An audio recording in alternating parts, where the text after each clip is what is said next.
ഏകദേശം 30ഓളം mildly വെനമസും highly വെനമസുമായിട്ടുള്ള പാമ്പുകൾ 30ഓളം ഉണ്ടെങ്കിലും ഏകദേശം 30ഓളം ഉണ്ടെങ്കിലും ഏറ്റവും മനുഷ്യന് ഇന്ന് ജീവഹാനിക്ക് കാരണമായി തീരുന്ന പാമ്പുകൾ 4 എന്നാൽ അപകടം ഉണ്ടാകുന്നത് ഒറ്റ വാക്കിൽ പറഞ്ഞാൽ അശ്രദ്ധ കൊണ്ട് മാത്രമാണ്. മനുഷ്യൻ്റെ അശ്രദ്ധ കൊണ്ട് മാത്രമാണ് സ്നേക്ക് ബൈറ്റ് ഏൽക്കുന്നത്.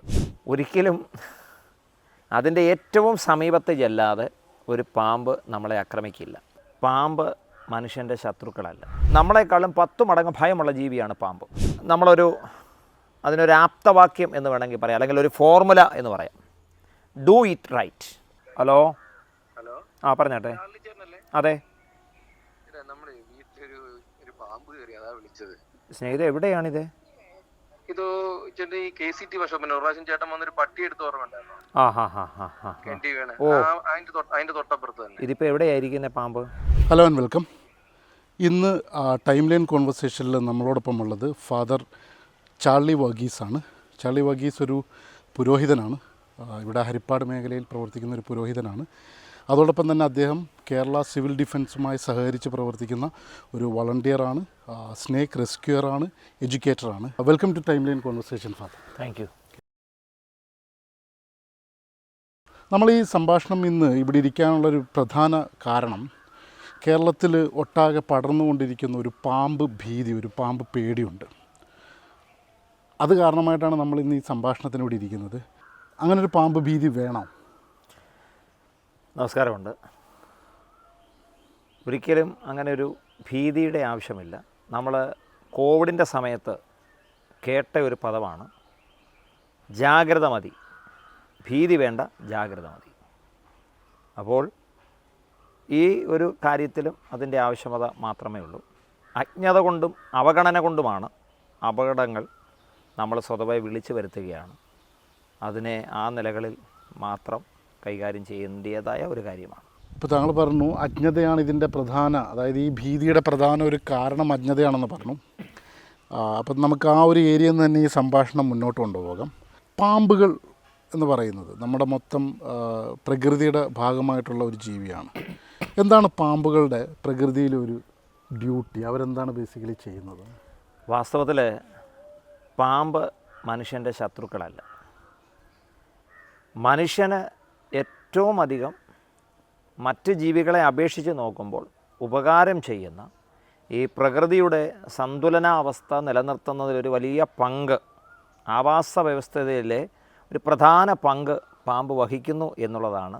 എന്നാൽ അതിനെക്കുറിച്ച് നമ്മളാരും ബോധവാന്മാരല്ല എന്നുള്ളത് കൊണ്ടാണ് അതിനെ ഒരു ശത്രുതാ മനോഭാവത്തോടെ അല്ലെങ്കിൽ ഒരു പേടി സ്വപ്നത്തോടെ ഭീതിയോടെ കാണുവാൻ തക്കൊണ്ടമിടയായിത്തീരുന്നത്.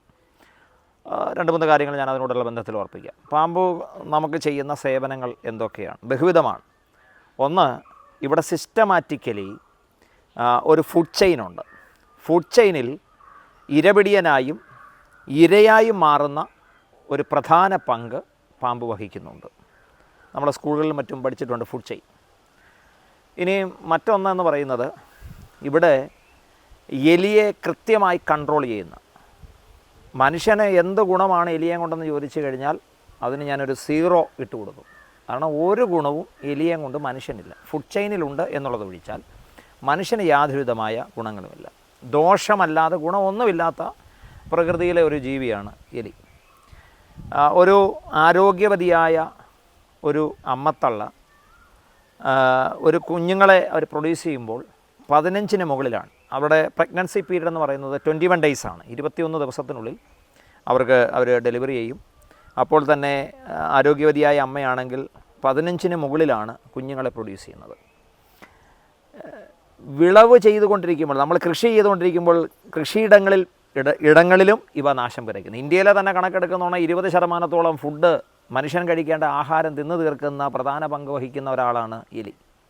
ഇനിയും വേണ്ട, ഇത് ധാന്യം കളപ്പുരയിൽ കയറ്റിയിട്ടാലും നമ്മൾ ക്ഷണിക്കാതെ ഓടി നമ്മളെ മോഷ്ടിച്ച് ഭക്ഷിക്കുകയും അപ്പോൾ തന്നെ അതിൻ്റെ അകത്തിൽ അതിൻ്റെ മലമൂത്ര വിസർജനം ഉൾപ്പെടെ ചെയ്ത് മനുഷ്യന് മറ്റ് ബഹുവിധമായ നിലകളിൽ ദോഷം ചെയ്യുന്നൊരു ജീവിയാണ്. അപ്പോൾ ചോദിക്കും, എലിയെ പിടിക്കുന്നത് പാമ്പ് മാത്രമേ ഉള്ളൂ? അല്ല, എലിയെ പിടിക്കുന്നത് പരുന്ത് പിടിക്കാറുണ്ട്, മൂങ്ങ എലിയെ പിടിക്കാറുണ്ട്, അതുപോലെ തന്നെ ഉക്കൻ എന്ന് പറയുന്നതായ പക്ഷി പിടിക്കാറുണ്ട്.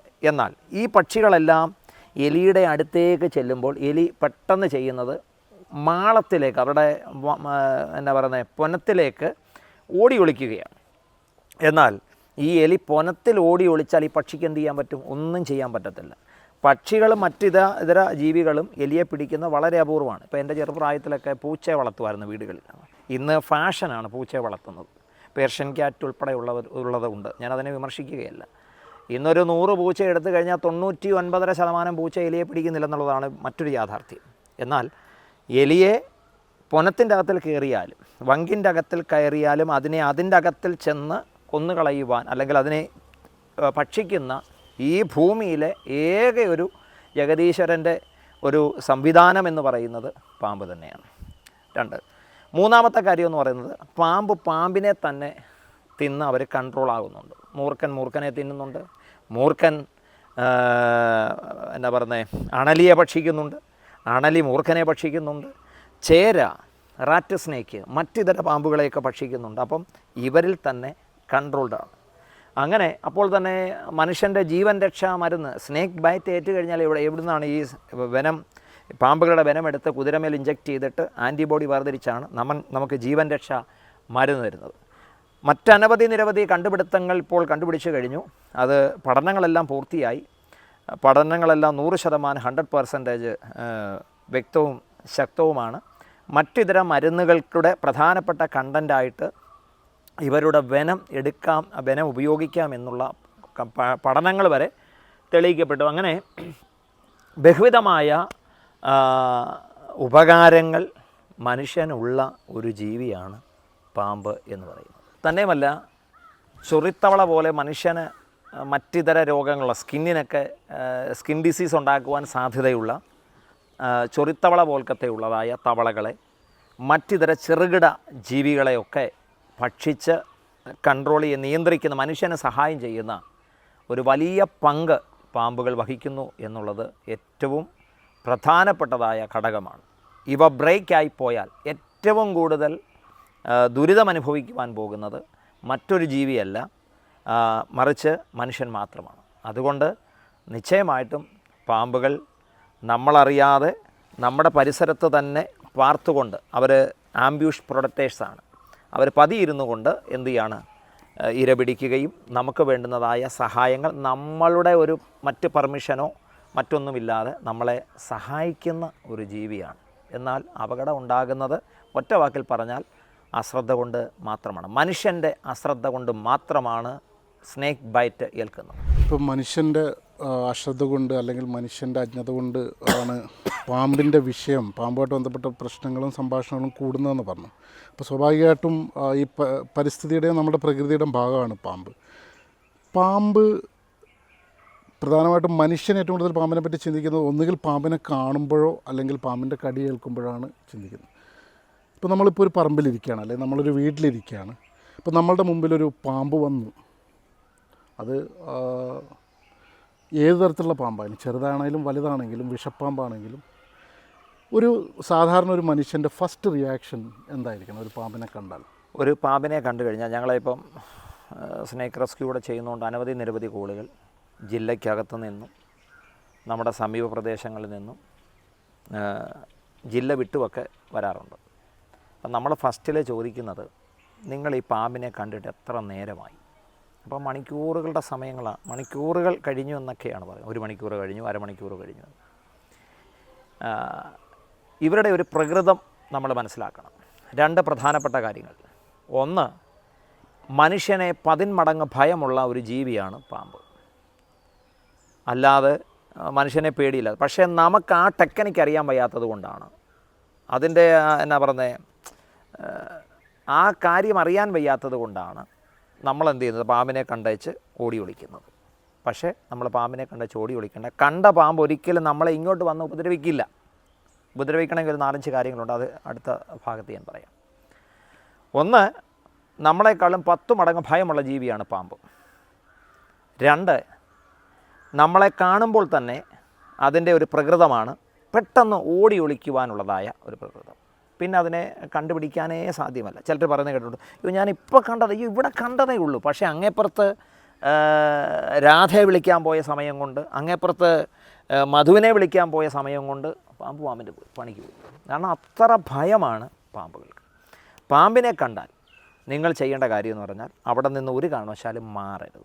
മാറെന്ന് പറഞ്ഞു കഴിഞ്ഞാൽ അവിടെ ഒരു വെനമസ് സ്നേക്ക് ആണെങ്കിൽ നമ്മളൊരു 4 അടി അല്ലെങ്കിൽ ഒരു 6 അടി ഗ്യാപ്പിട്ട് പാമ്പിൽ നിന്ന് അകലം പാലിച്ച് അത്രയും മാത്രമേ അകലം പാലിക്കാവൂ.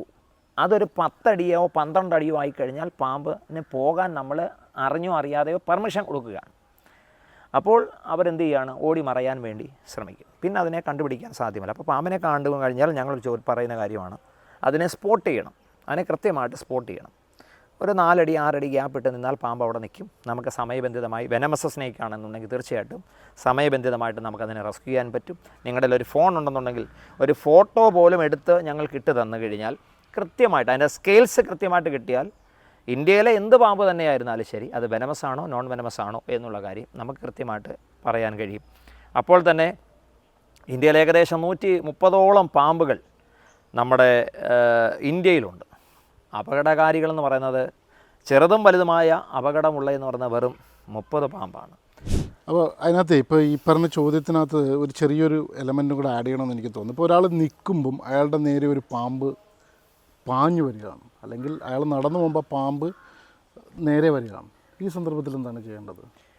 ഒരിക്കലും അതിൻ്റെ ഏറ്റവും സമീപത്ത് ചെല്ലാതെ ഒരു പാമ്പ് നമ്മളെ ആക്രമിക്കില്ല. ഓക്കെ, ഞാൻ അവിടെ നിന്നുകൊണ്ട് തന്നെ പറയാം. ഒരു പാമ്പ് നമ്മളെ ആക്രമിക്കണമെന്നുണ്ടെങ്കിൽ 5 നിലകളിൽ ഏതെങ്കിലും ഒരു നില നമ്മുടെ ഭാഗത്തുനിന്നുണ്ടാകണം. അവരുടെ ഭാഗത്തുനിന്നല്ല, നമ്മുടെ ഭാഗത്തുനിന്നുണ്ടാകണം. സ്നേക്ക് ബൈറ്റ് ഏൽക്കുന്നത് പ്രധാനമായി 5 കാര്യങ്ങളിൽ ഏതെങ്കിലും ഒരു കാര്യമാണ്. ഒന്ന്, നമ്മൾ പലപ്പോഴും താഴെ നോക്കി നടക്കാറേ ഇല്ല. ഇന്നലെ നടന്ന ഒരു ഇൻസിഡൻറ്റ്, പള്ളിപ്പാട് ഒരു 38 വയസ്സുള്ള ഒരു ടീച്ചർക്ക് സ്നേക്ക് ബൈറ്റ് ഏറ്റിട്ടുണ്ട്. ഇന്ന് ഞാൻ ആ വീട്ടിൽ പോയി അവരുടെ വീടും പരിസരവും എല്ലാം സെർച്ച് ചെയ്തു. അപ്പോൾ അവിടെ പാമ്പ് കണ്ടില്ലെങ്കിലേ ഉള്ളൂ അതിശയം. കാരണം അവിടെ പാറകൾ കൂട്ടിയിട്ടിരിക്കുന്ന മറ്റിതര സാധനങ്ങളൊക്കെ ഇഷ്ടം പോലെ സിറ്റൗട്ടിൽ പോലും ഒക്കെ എടുത്തു വെച്ചിരിക്കുന്ന സാഹചര്യം. ഞാൻ അവർക്ക് വേണ്ടുന്ന നിർദ്ദേശങ്ങളൊക്കെ കൊടുത്തു.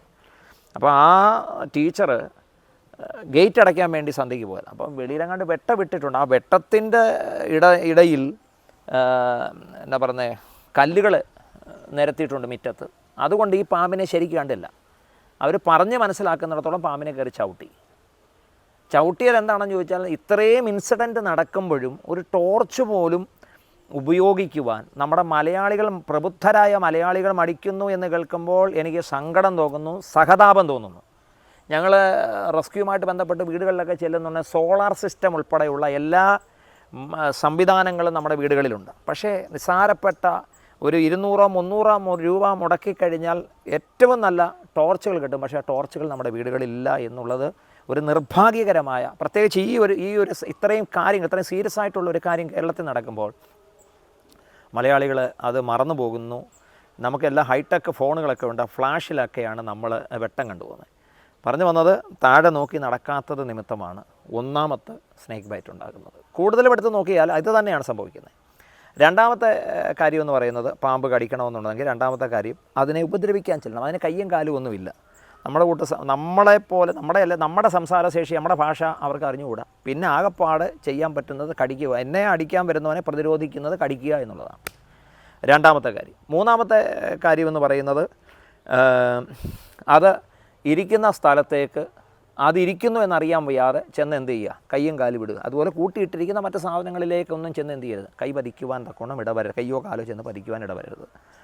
നാലാമത്തെ കാര്യം എന്ന് പറയുന്നത്, എല്ലാവരുമല്ല ചിലരെങ്കിലും വൈകിട്ട് ഈ സ്നേക്കുകളെക്കാട്ടിലും സ്നേക്കുകളായിട്ട് മാറ്റപ്പെടുന്ന പ്രത്യേക സാഹചര്യങ്ങളൊക്കെ ഉണ്ടാകാറുണ്ട്. അപ്പം എന്നിട്ട് നമ്മളെ പത്രവിനിമയ മാധ്യമങ്ങളിലൂടെയൊക്കെ കേട്ടിട്ടുണ്ട്, കഴിഞ്ഞ വർഷവും ഉണ്ടായിട്ടുണ്ട്. അണലിയാണെന്ന് പറഞ്ഞുകൊണ്ട് പെരുമ്പാമ്പിനെ പിടിച്ചു, പെരുമ്പാമ്പാണെന്ന് പറഞ്ഞുകൊണ്ട് അണലിയെ പിടിച്ചു, കടിയേറ്റു എന്നൊക്കെ പറഞ്ഞുകൊണ്ടുള്ള വാർത്തകൾ നിരവധിയാണ്. അപ്പോൾ പാമ്പിനെ പിടിച്ചു കഴിഞ്ഞാൽ നിശ്ചയമായിട്ടും കടിക്കും. 5, അത് ഞാനിങ്ങനെ എൻ്റെ ഒരു കണക്ക് വെച്ച് ഞാൻ പറഞ്ഞു കഴിഞ്ഞാൽ ഒരു 500 സംഭവങ്ങൾ നടന്നു കഴിഞ്ഞാൽ അതിനകത്തൊരു ഒരെണ്ണം വല്ലതും ആയിരിക്കും. കാരണം ഇവർക്ക് കണ്ണ് ബ്ലറാണ്. ഇവർ താഴേക്കൂടെ എഴയുന്ന ജീവി ആയതുകൊണ്ട് ഇവരുടെ കണ്ണിന് പൊടിപടലങ്ങൾ വീഴാതിരിക്കാൻ വേണ്ടി ദൈവം തന്നെ അവർക്കൊരു ഒരു പാട പോലെ, കണ്ണിനൊരു പാട പോലെ, ഒരു നേർമയുള്ള പാട പോലെ കാണാം. ഇപ്പോൾ നമ്മളിപ്പോൾ ഷൂട്ട് ചെയ്യുമ്പോൾ ഈ ഫോണിൻ്റെ കളർ അതിന് കൃത്യമായിട്ട് അറിയത്തില്ല, പക്ഷേ എന്തോ ഒരു സാധനം അവിടെ ഇരിക്കുന്നതായിട്ട് കാണാം. നമ്മൾ ഇട്ടിരിക്കുന്ന വസ്ത്രത്തിൻ്റെ കളറൊന്നും അതിന് വ്യക്തതയല്ലെങ്കിലും ആളിനെ വ്യക്തമായിട്ട് കാണാം. എന്ന് വിചാരിച്ചാൽ അതിന് കണ്ണ് കാണത്തില്ലെന്നല്ല ഞാൻ പറഞ്ഞത്. ഒറ്റ വാക്കിൽ പറഞ്ഞാൽ നമ്മൾ കാണുന്ന പോലെ സുതാര്യമായിട്ട് അവയ്ക്ക് കാണാൻ കഴിയുന്നില്ല എന്നുള്ളത് മാത്രമേ ഉള്ളൂ. കണ്ണ് കാണാം. അപ്പോൾ എന്ത് ചെയ്യുന്നു, അവരേതെങ്കിലും പൊനത്തിൻ്റെ അകത്തിൽ അഥവാ വങ്കിൻ്റെ അകത്തിൽ കയറിയിരിക്കുകയാണെങ്കിൽ നമ്മൾ അതിനോട് ചേർന്ന് കയറിയിരിക്കുക. ആ സമയത്ത് അല്ലെങ്കിൽ അതുവഴി അങ്ങോട്ട് പോകുന്ന സമയത്ത് വിശന്നിരിക്കുന്ന ഒരു പാമ്പാണെങ്കിൽ പെട്ടെന്ന് കയറി അറ്റാക്ക് ചെയ്യാൻ ശ്രമിക്കും. ഇതെല്ലാം കൂടി, ഇതിനെ 5 എണ്ണത്തിനെയും കൂടെ ചേർത്ത് 5 കാര്യം ഞാൻ പറഞ്ഞു. ഈ 5 കാര്യം കൂടെ ചേർത്ത് നോക്കിക്കിടന്നുണ്ട് ഇത്രയും സംഭവിക്കുന്നത് എന്താണ്? നമ്മൾ വളരെ വിജിലൻ്റാണ്, ഇൻ്റലിജൻ്റാണ് മനുഷ്യൻ. പക്ഷേ ഇത്രയും ബുദ്ധിവികാസമുള്ള മനുഷ്യൻ്റെ അശ്രദ്ധ കൊണ്ടാണ് സ്നേക്ക് ബൈറ്റ് ഏൽക്കുന്നത്. ഇപ്പോൾ നേരത്തെ സംസാരിച്ചു വെച്ച മറ്റൊരു സംഗതിയുണ്ട്. ഏതൊക്കെ പാമ്പുകളാണ് സത്യത്തിൽ വിഷകാരികളായ പാമ്പുകൾ? ഏകദേശം ഇന്ത്യയിൽ 130ഓളം പാമ്പുകൾ കടലിലും കരയിലുമായിട്ടുണ്ട്. സീ സ്നേക്കുണ്ട്, അപ്പോൾ തന്നെ നമ്മുടെ കരയിലുള്ള പാമ്പുകളുണ്ട്. കടലിൽ വച്ച് ഇതുവരെയുള്ള റിപ്പോർട്ട്, കേരളത്തിൻ്റെ റിപ്പോർട്ട് അനുസരിച്ച് ആലപ്പുഴ ജില്ലയിൽ ചില വർഷങ്ങൾക്ക് മുൻപ് ഒരു കടലിൽ വെച്ചല്ലാതെ കരയെ കൊണ്ടുവന്ന് അങ്ങനെ കടിക്കുന്നതല്ല, പക്ഷേ എന്തോ നിർഭാഗ്യവശാൽ അങ്ങനെ ഒരു ബൈറ്റ് കേസ് ഉണ്ടായി. അതിൻ്റെ മറ്റ് ഡീറ്റെയിൽസ് നമ്മുടെ കയ്യിൽ ഇല്ല.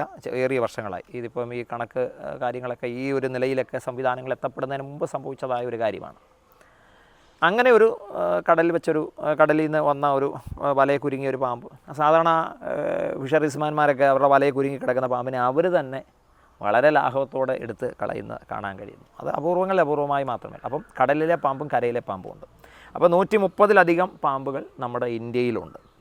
എന്നാൽ മനുഷ്യനുമായിട്ട് ഏത് സമയത്തും ഒരു മനുഷ്യൻ്റെ ജീവന് ഹാനിയായി തീരുവാൻ സാധ്യതയുള്ള പാമ്പുകൾ 4 എണ്ണമാണ്. അതുകൊണ്ടാണ് അതിനെ ബിഗ് 4 എന്ന് പറയുന്നത്. ആ ഇനത്തിൽ ഏകദേശം 30ഓളം മൈൽഡ്ലി വെനമസും ഹൈലി വെനമസുമായിട്ടുള്ള പാമ്പുകൾ 30ഓളം ഉണ്ടെങ്കിലും, ഏകദേശം 30ഓളം ഉണ്ടെങ്കിലും ഏറ്റവും മനുഷ്യന് ഇന്ന് ജീവഹാനിക്ക് കാരണമായി തീരുന്ന പാമ്പുകൾ 4 എണ്ണമാണ്.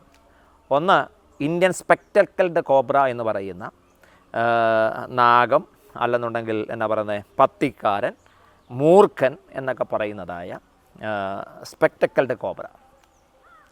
2 റസൽസ് വൈപ്പർ എന്നറിയപ്പെടുന്നതായ, മലയാളത്തിൽ ചേനത്തണ്ടൻ, വട്ടക്കൂറൻ, കണ്ണാടി വിരിയൻ, തേക്കിലപ്പുള്ളി, മൺചട്ടി എന്നൊക്കെ വിളിക്കുന്നതായ പ്രാദേശിക പേരുകൾ വിളിക്കുന്നത്, എന്നാൽ അധികം മലയാളികൾ വിളിക്കുന്നത് അണലി എന്നാണ്. അണലി എന്നറിയപ്പെടുന്നതായ പാമ്പാണ്. മറ്റൊന്ന് പറയുന്നത് കോമൺ ക്രൈറ്റ്, ഇന്ത്യൻ ക്രൈറ്റ് എന്നറിയപ്പെടുന്നതായ ശംഖുവരയൻ, വളുവളപ്പൻ, എട്ടടി വീരൻ, മോതിരവളയൻ എന്നൊക്കെ വിളിക്കുന്നതായ പാമ്പാണ്. എന്നാൽ നമ്മുടെ ആലപ്പുഴ ജില്ലയിൽ ചെങ്ങന്നൂർ, അതുപോലെ തന്നെ നൂറനാട്, ചാരുമൂട് ഈ മേഖലകളിലൊക്കെ, ചൊനക്കര ഭാഗങ്ങളിലൊക്കെ ഉള്ളൂ ആലപ്പുഴ ജില്ലയിൽ. മറ്റിടങ്ങളിലൊന്നും ഇതുവരെ റിപ്പോർട്ട് ചെയ്യപ്പെട്ടിട്ടില്ല ശംഖുവരയൻ. മറ്റൊരു പാമ്പാണ് സോസ്കെയിൽഡ് വൈപ്പർ എന്നറിയപ്പെടുന്ന മണ്ഡലി എന്നൊക്കെ അറിയപ്പെടുന്നതായ രക്താണലി എന്ന മലയാളത്തിൽ വിളിക്കുന്നതായ പാമ്പ്. അത് ഭാഗ്യം കൊണ്ട് നമുക്ക് ആലപ്പുഴ ജില്ലയിലില്ല. ഇതുള്ളതെന്ന് പറയുന്നത് കോഴിക്കോട്ടുണ്ട്, അതുപോലെ തന്നെ പാലക്കാട് ഇലപൊഴിയുന്ന വലിയ കാടുകളിലും വലിയ മലമ്പ്രദേശങ്ങളിലുമൊക്കെയാണ്, മലയോര മേഖലകളിലൊക്കെയാണ് ഇത് സാധാരണ. ഇതിനെയാണ് 4 എണ്ണത്തിനെയാണ് നമ്മൾ ശ്രദ്ധിക്കേണ്ടതും സൂക്ഷിക്കേണ്ടതും. പ്രത്യേകിച്ച് കേരളത്തിൽ ജീവഹാനി ഉണ്ടായിക്കൊണ്ടിരിക്കുന്ന പാമ്പുകളിൽ ഈ 4 എണ്ണമാണ് മനുഷ്യന് അപകടകാരിയുള്ളത്. എന്നാൽ ആലപ്പുഴ ജില്ലക്കാരെ സംബന്ധിച്ച് പ്രധാനമായി ഈ 3 പാമ്പുകളെ സൂക്ഷിച്ചാൽ മതി. ഞാൻ മറ്റേ പറയപ്പെട്ട ചെങ്ങന്നൂർ, ചാരുമൂട്, ചൊനക്കര, നൂറനാട് ഈ ഭാഗം കൂടെ കേന്ദ്രീകരിച്ചുകൊണ്ട് ഞാൻ ആലപ്പുഴക്കാരോട് ഞാൻ പറയുന്നു, 3 പാമ്പുകളെ മാത്രം നമ്മൾ ശ്രദ്ധിച്ചാൽ മതി. ക്രൈറ്റ് വളരെ അപൂർവമായി മാത്രമേ ഉള്ളൂ. നമ്മൾ ശ്രദ്ധിക്കേണ്ട സ്പെക്ടക്കിൾഡ് കോബ്ര അഥവാ മൂർഖനെയും, റസൽസ് വൈപ്പർ അഥവാ ചേനത്തണ്ടെന്ന് വിളിക്കുന്നതായ വട്ടക്കൂറയെന്ന് വിളിക്കുന്ന, കണ്ണാടി വിരി എന്ന് വിളിക്കുന്ന പാമ്പിനെയുമാണ് എന്ത് ചെയ്യുന്നത് നമ്മൾ ശ്രദ്ധിക്കേണ്ടിയിരിക്കുന്നത്. ഈ ശ്രദ്ധിക്കേണ്ട പാമ്പുകളുടെ കാര്യം പറഞ്ഞു. അപ്പോൾ സ്വാഭാവികമായിട്ടും നമുക്ക് നമ്മുടെ ഭാഗത്തുനിന്ന് ഉണ്ടാവേണ്ട മറ്റൊരു ശ്രദ്ധയുണ്ടല്ലോ, അതായത് നമ്മളുടെ പരിസരത്തേക്ക് സ്വാഭാവികമായിട്ടും പാമ്പുകൾ ജീവിക്കുന്ന നമ്മുടെ പരിതസ്ഥിതിയിലും നമ്മുടെ പ്രകൃതിയിലുമാണ്. പക്ഷേ നമ്മളുടെ വീടുകളിലേക്കും വീടിനകത്തേക്കും അല്ലെങ്കിൽ നമ്മളുടെ ചുറ്റുവട്ടത്തേക്ക് പാമ്പുകൾ വരാതിരിക്കാൻ നമ്മൾ ശ്രദ്ധിക്കേണ്ട സംഗതികൾ എന്തൊക്കെയാണ്? വളരെ നല്ലൊരു ചോദ്യമാണ്. നമ്മൾ അറിഞ്ഞിരിക്കേണ്ട ഒരു പ്രധാനപ്പെട്ട കാര്യങ്ങളിൽ ഒരു കാര്യമാണത്.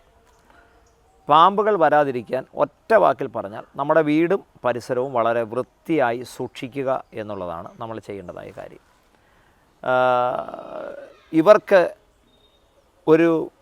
ഇവർക്ക് പാർക്കുവാൻ തക്കവണ്ണം ഒരു പാർപ്പിട സമുച്ചയം ഏതെങ്കിലും നിലകളിൽ ഉണ്ടാക്കുവാൻ കഴിയാത്ത ഒരു ബലഹീന ജീവിയാണ് പാമ്പ്. ഇവർ ജീവിക്കുന്നത് എലി ഉണ്ടാക്കി വച്ചിരിക്കുന്ന മാളം, അതുപോലെ തന്നെ നമ്മൾ അറിഞ്ഞോ അറിയാതെ ഒരുക്കി കൂട്ടി വച്ചിരിക്കുന്ന മറ്റിതര സാധനങ്ങൾ കൂട്ടിയിട്ടിരിക്കുന്ന ഇടങ്ങൾ, ഇങ്ങനെയുള്ള ഇടങ്ങളിലേക്കൊക്കെയാണ് ഇവർ വന്ന് സാധാരണ ഇരിക്കുന്നത്. ഫുഡ് വേസ്റ്റ് വലിച്ചെറിയാതിരിക്കുക പ്രധാനമായി. ഫുഡ് വേസ്റ്റ് വലിച്ചെറിയാൽ അവിടേക്ക് നിശ്ചയമായും എലി വരും. എലി വന്ന് അവർക്ക് ഇഷ്ടം പോലെ ഫുഡ് കിട്ടുന്നുണ്ട്, അവരവിടെ പൊനം സ്ഥാപിക്കുകയും വങ്ക് സ്ഥാപിക്കുകയും അതിലവരുടെ ആവാസം ഉറപ്പിക്കുകയും ചെയ്യുമ്പോൾ ഇത് കൃത്യമായിട്ട് മനസ്സിലാക്കിക്കൊണ്ട് പാമ്പ് അവിടേക്ക് വരികയും, പാമ്പ് വന്നാൽ തീർച്ചയായിട്ടും അവിടെ താമസിച്ചുകൊണ്ട് ഈ എലിയെ ഭക്ഷിച്ച് അവിടെ പാമ്പിൻ്റെ ആവാസ വ്യവസ്ഥിതി അവിടെ അങ്ങ് ആക്കും, നമ്മൾ അറിഞ്ഞോ അറിയാതെ. അങ്ങനെ ഇരിക്കുമ്പോഴാണ് ഒരുപക്ഷെ നമ്മുടെ അശ്രദ്ധമായ യാത്ര കൊണ്ട് ഏതെങ്കിലും നിലകളിൽ അതുമായിട്ടുള്ള ഒരു ഇൻട്രാക്ഷൻ ഉണ്ടാകുകയും നമുക്ക് ബൈറ്റ് ചെയ്യുകയും ചെയ്യുന്നത്. വീടും പരിസരവും വളരെ വൃത്തിയായിട്ട് സൂക്ഷിക്കുക. തന്നെയുമല്ല, ഇപ്പോൾ ചൂട് സമയങ്ങളാണ്. ചൂട് സമയങ്ങളിൽ നമ്മൾ ചെയ്യുന്നത് വീടിൻ്റെ ജനലെ കതകുകളൊക്കെ തുറന്നിടുകയാണ്. ഇപ്പോൾ എൻ്റെ ബെഡ്റൂമിൻ്റെ ജനൽ ഉൾപ്പെടെ 24 hours ഓപ്പണാണ്. ഞാൻ വാടകയ്ക്ക് താമസിക്കുകയാണ്. എങ്കിൽ പോലും ഞാൻ മോസ്കിറ്റോ നെറ്റ് കൃത്യമായിട്ട് തുറന്നിട്ടിരിക്കുന്ന ജനലിൽ കൃത്യമായിട്ട് അടച്ചിട്ടുണ്ട്. ഞങ്ങളുടെ ശ്രദ്ധയില്ലാത്ത ഒരു സമയത്ത് പോലും ഞങ്ങളുടെ ഡോറുകൾ ഓപ്പണല്ല. അപ്പം അതുകൊണ്ട് ഈ കാര്യങ്ങളൊക്കെ ഒന്ന് ശ്രദ്ധിക്കുക. വീട്ടിൽ ഇട്ടിരിക്കുന്ന ഷൂസ്, ഇങ്ങനെയുള്ള കാര്യങ്ങൾ. അപ്പോൾ തന്നെ കിടക്കുമ്പോൾ നമ്മുടെ ബെഡൊക്കെ ഒന്ന് കുടഞ്ഞ് നന്നായിട്ടൊന്ന് പാകപ്പെടും. പണ്ടൊക്കെ നമ്മൾ അങ്ങനെ ചെയ്യുമായിരുന്നു, അങ്ങനെയൊക്കെ ചെയ്യുന്ന മലയാളികളായിരുന്നു. പക്ഷേ ഇപ്പോൾ നമുക്കാർക്കും സമയമില്ലാത്തത് കൊണ്ടും മോഡേൺ പരിഷ്കാരത്തിൽ നമ്മൾ ജീവിക്കുന്നത് കൊണ്ടും ഒരുപാട് ആ നിലകളിൽ നമ്മൾ ജീവിച്ചു പോകുന്നു. പക്ഷേ അതിൻ്റെ ഇരട്ടി നമ്മൾ അപകടങ്ങൾ വിളിച്ചു വരുത്തുകയാണ്. അതുകൊണ്ട് ഒറ്റ വാക്കിൽ പറഞ്ഞാൽ നമ്മുടെ വീടും പരിസരവും വൃത്തിയായി സൂക്ഷിക്കുക. തവളകളോ അതുപോലെ തന്നെ എലികളോ നമ്മുടെ വീടിൻ്റെ സമീപങ്ങളിൽ ഉണ്ടാകാതെ ശ്രദ്ധിച്ചാൽ, വീടും പരിസരവും വൃത്തിയായിട്ട് സൂക്ഷിച്ചാൽ. ഞാൻ താമസിക്കുന്ന വീടിൻ്റെ തൊട്ടടുത്താണ് താമസിക്കുന്നത്. നിങ്ങൾ ആ വഴി മുതൽ ഇങ്ങോട്ട് നോക്കിക്കഴിഞ്ഞാൽ ഞാൻ 3 കൂട്ടർക്കുള്ള വഴിയാണ് ഈ വഴി. ഈ വീട്, ആ വീട്, എൻ്റെ വീട്, 3 കൂട്ടർക്കുള്ള വഴിയാണ്. പക്ഷേ ഈ വീടും പരിസരവും റോഡ് വരെ വൃത്തിയാക്കുന്ന ജോലി എൻ്റെ ജോലിയാണ്.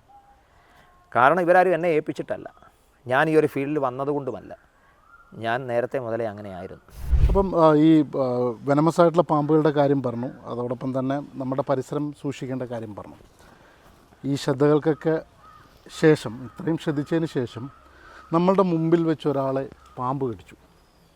നമ്മൾ കണ്ടു, അതായത് ഒരു പാമ്പാണ് കടിച്ചേക്കുന്നത്. പക്ഷേ വെനമസ് ആണോ നോൺ വെനമസ് ആണോ എന്നുള്ളത് നമുക്കറിയില്ല. പക്ഷേ ഒരു പാമ്പ് കടിക്കുന്നത് നമ്മൾ കണ്ടു, പാമ്പ് പോകുന്നതും നമ്മൾ കണ്ടു. ആ എക്സാക്റ്റ് മൊമെൻറ്റ് മുതൽ നമ്മൾ എന്താണ് ചെയ്യേണ്ടത്? ഒരു സ്നേക്ക് ബൈറ്റ് ഏറ്റാൽ എന്താണ് ചെയ്യേണ്ടത് എന്നത് ആർക്കും അറിഞ്ഞുകൂടാ എന്നുള്ളതാണ്. അഥവാ ഫോറസ്റ്റിൻ്റെ ഒരു ക്ലാസ്സിൽ അറ്റൻഡ് ചെയ്യാത്ത ഒരാൾക്ക് പോലും സിസ്റ്റമാറ്റിക്കലി അറിയത്തില്ല എന്നുള്ളത് ഒരു പരമമായ സത്യമാണ്.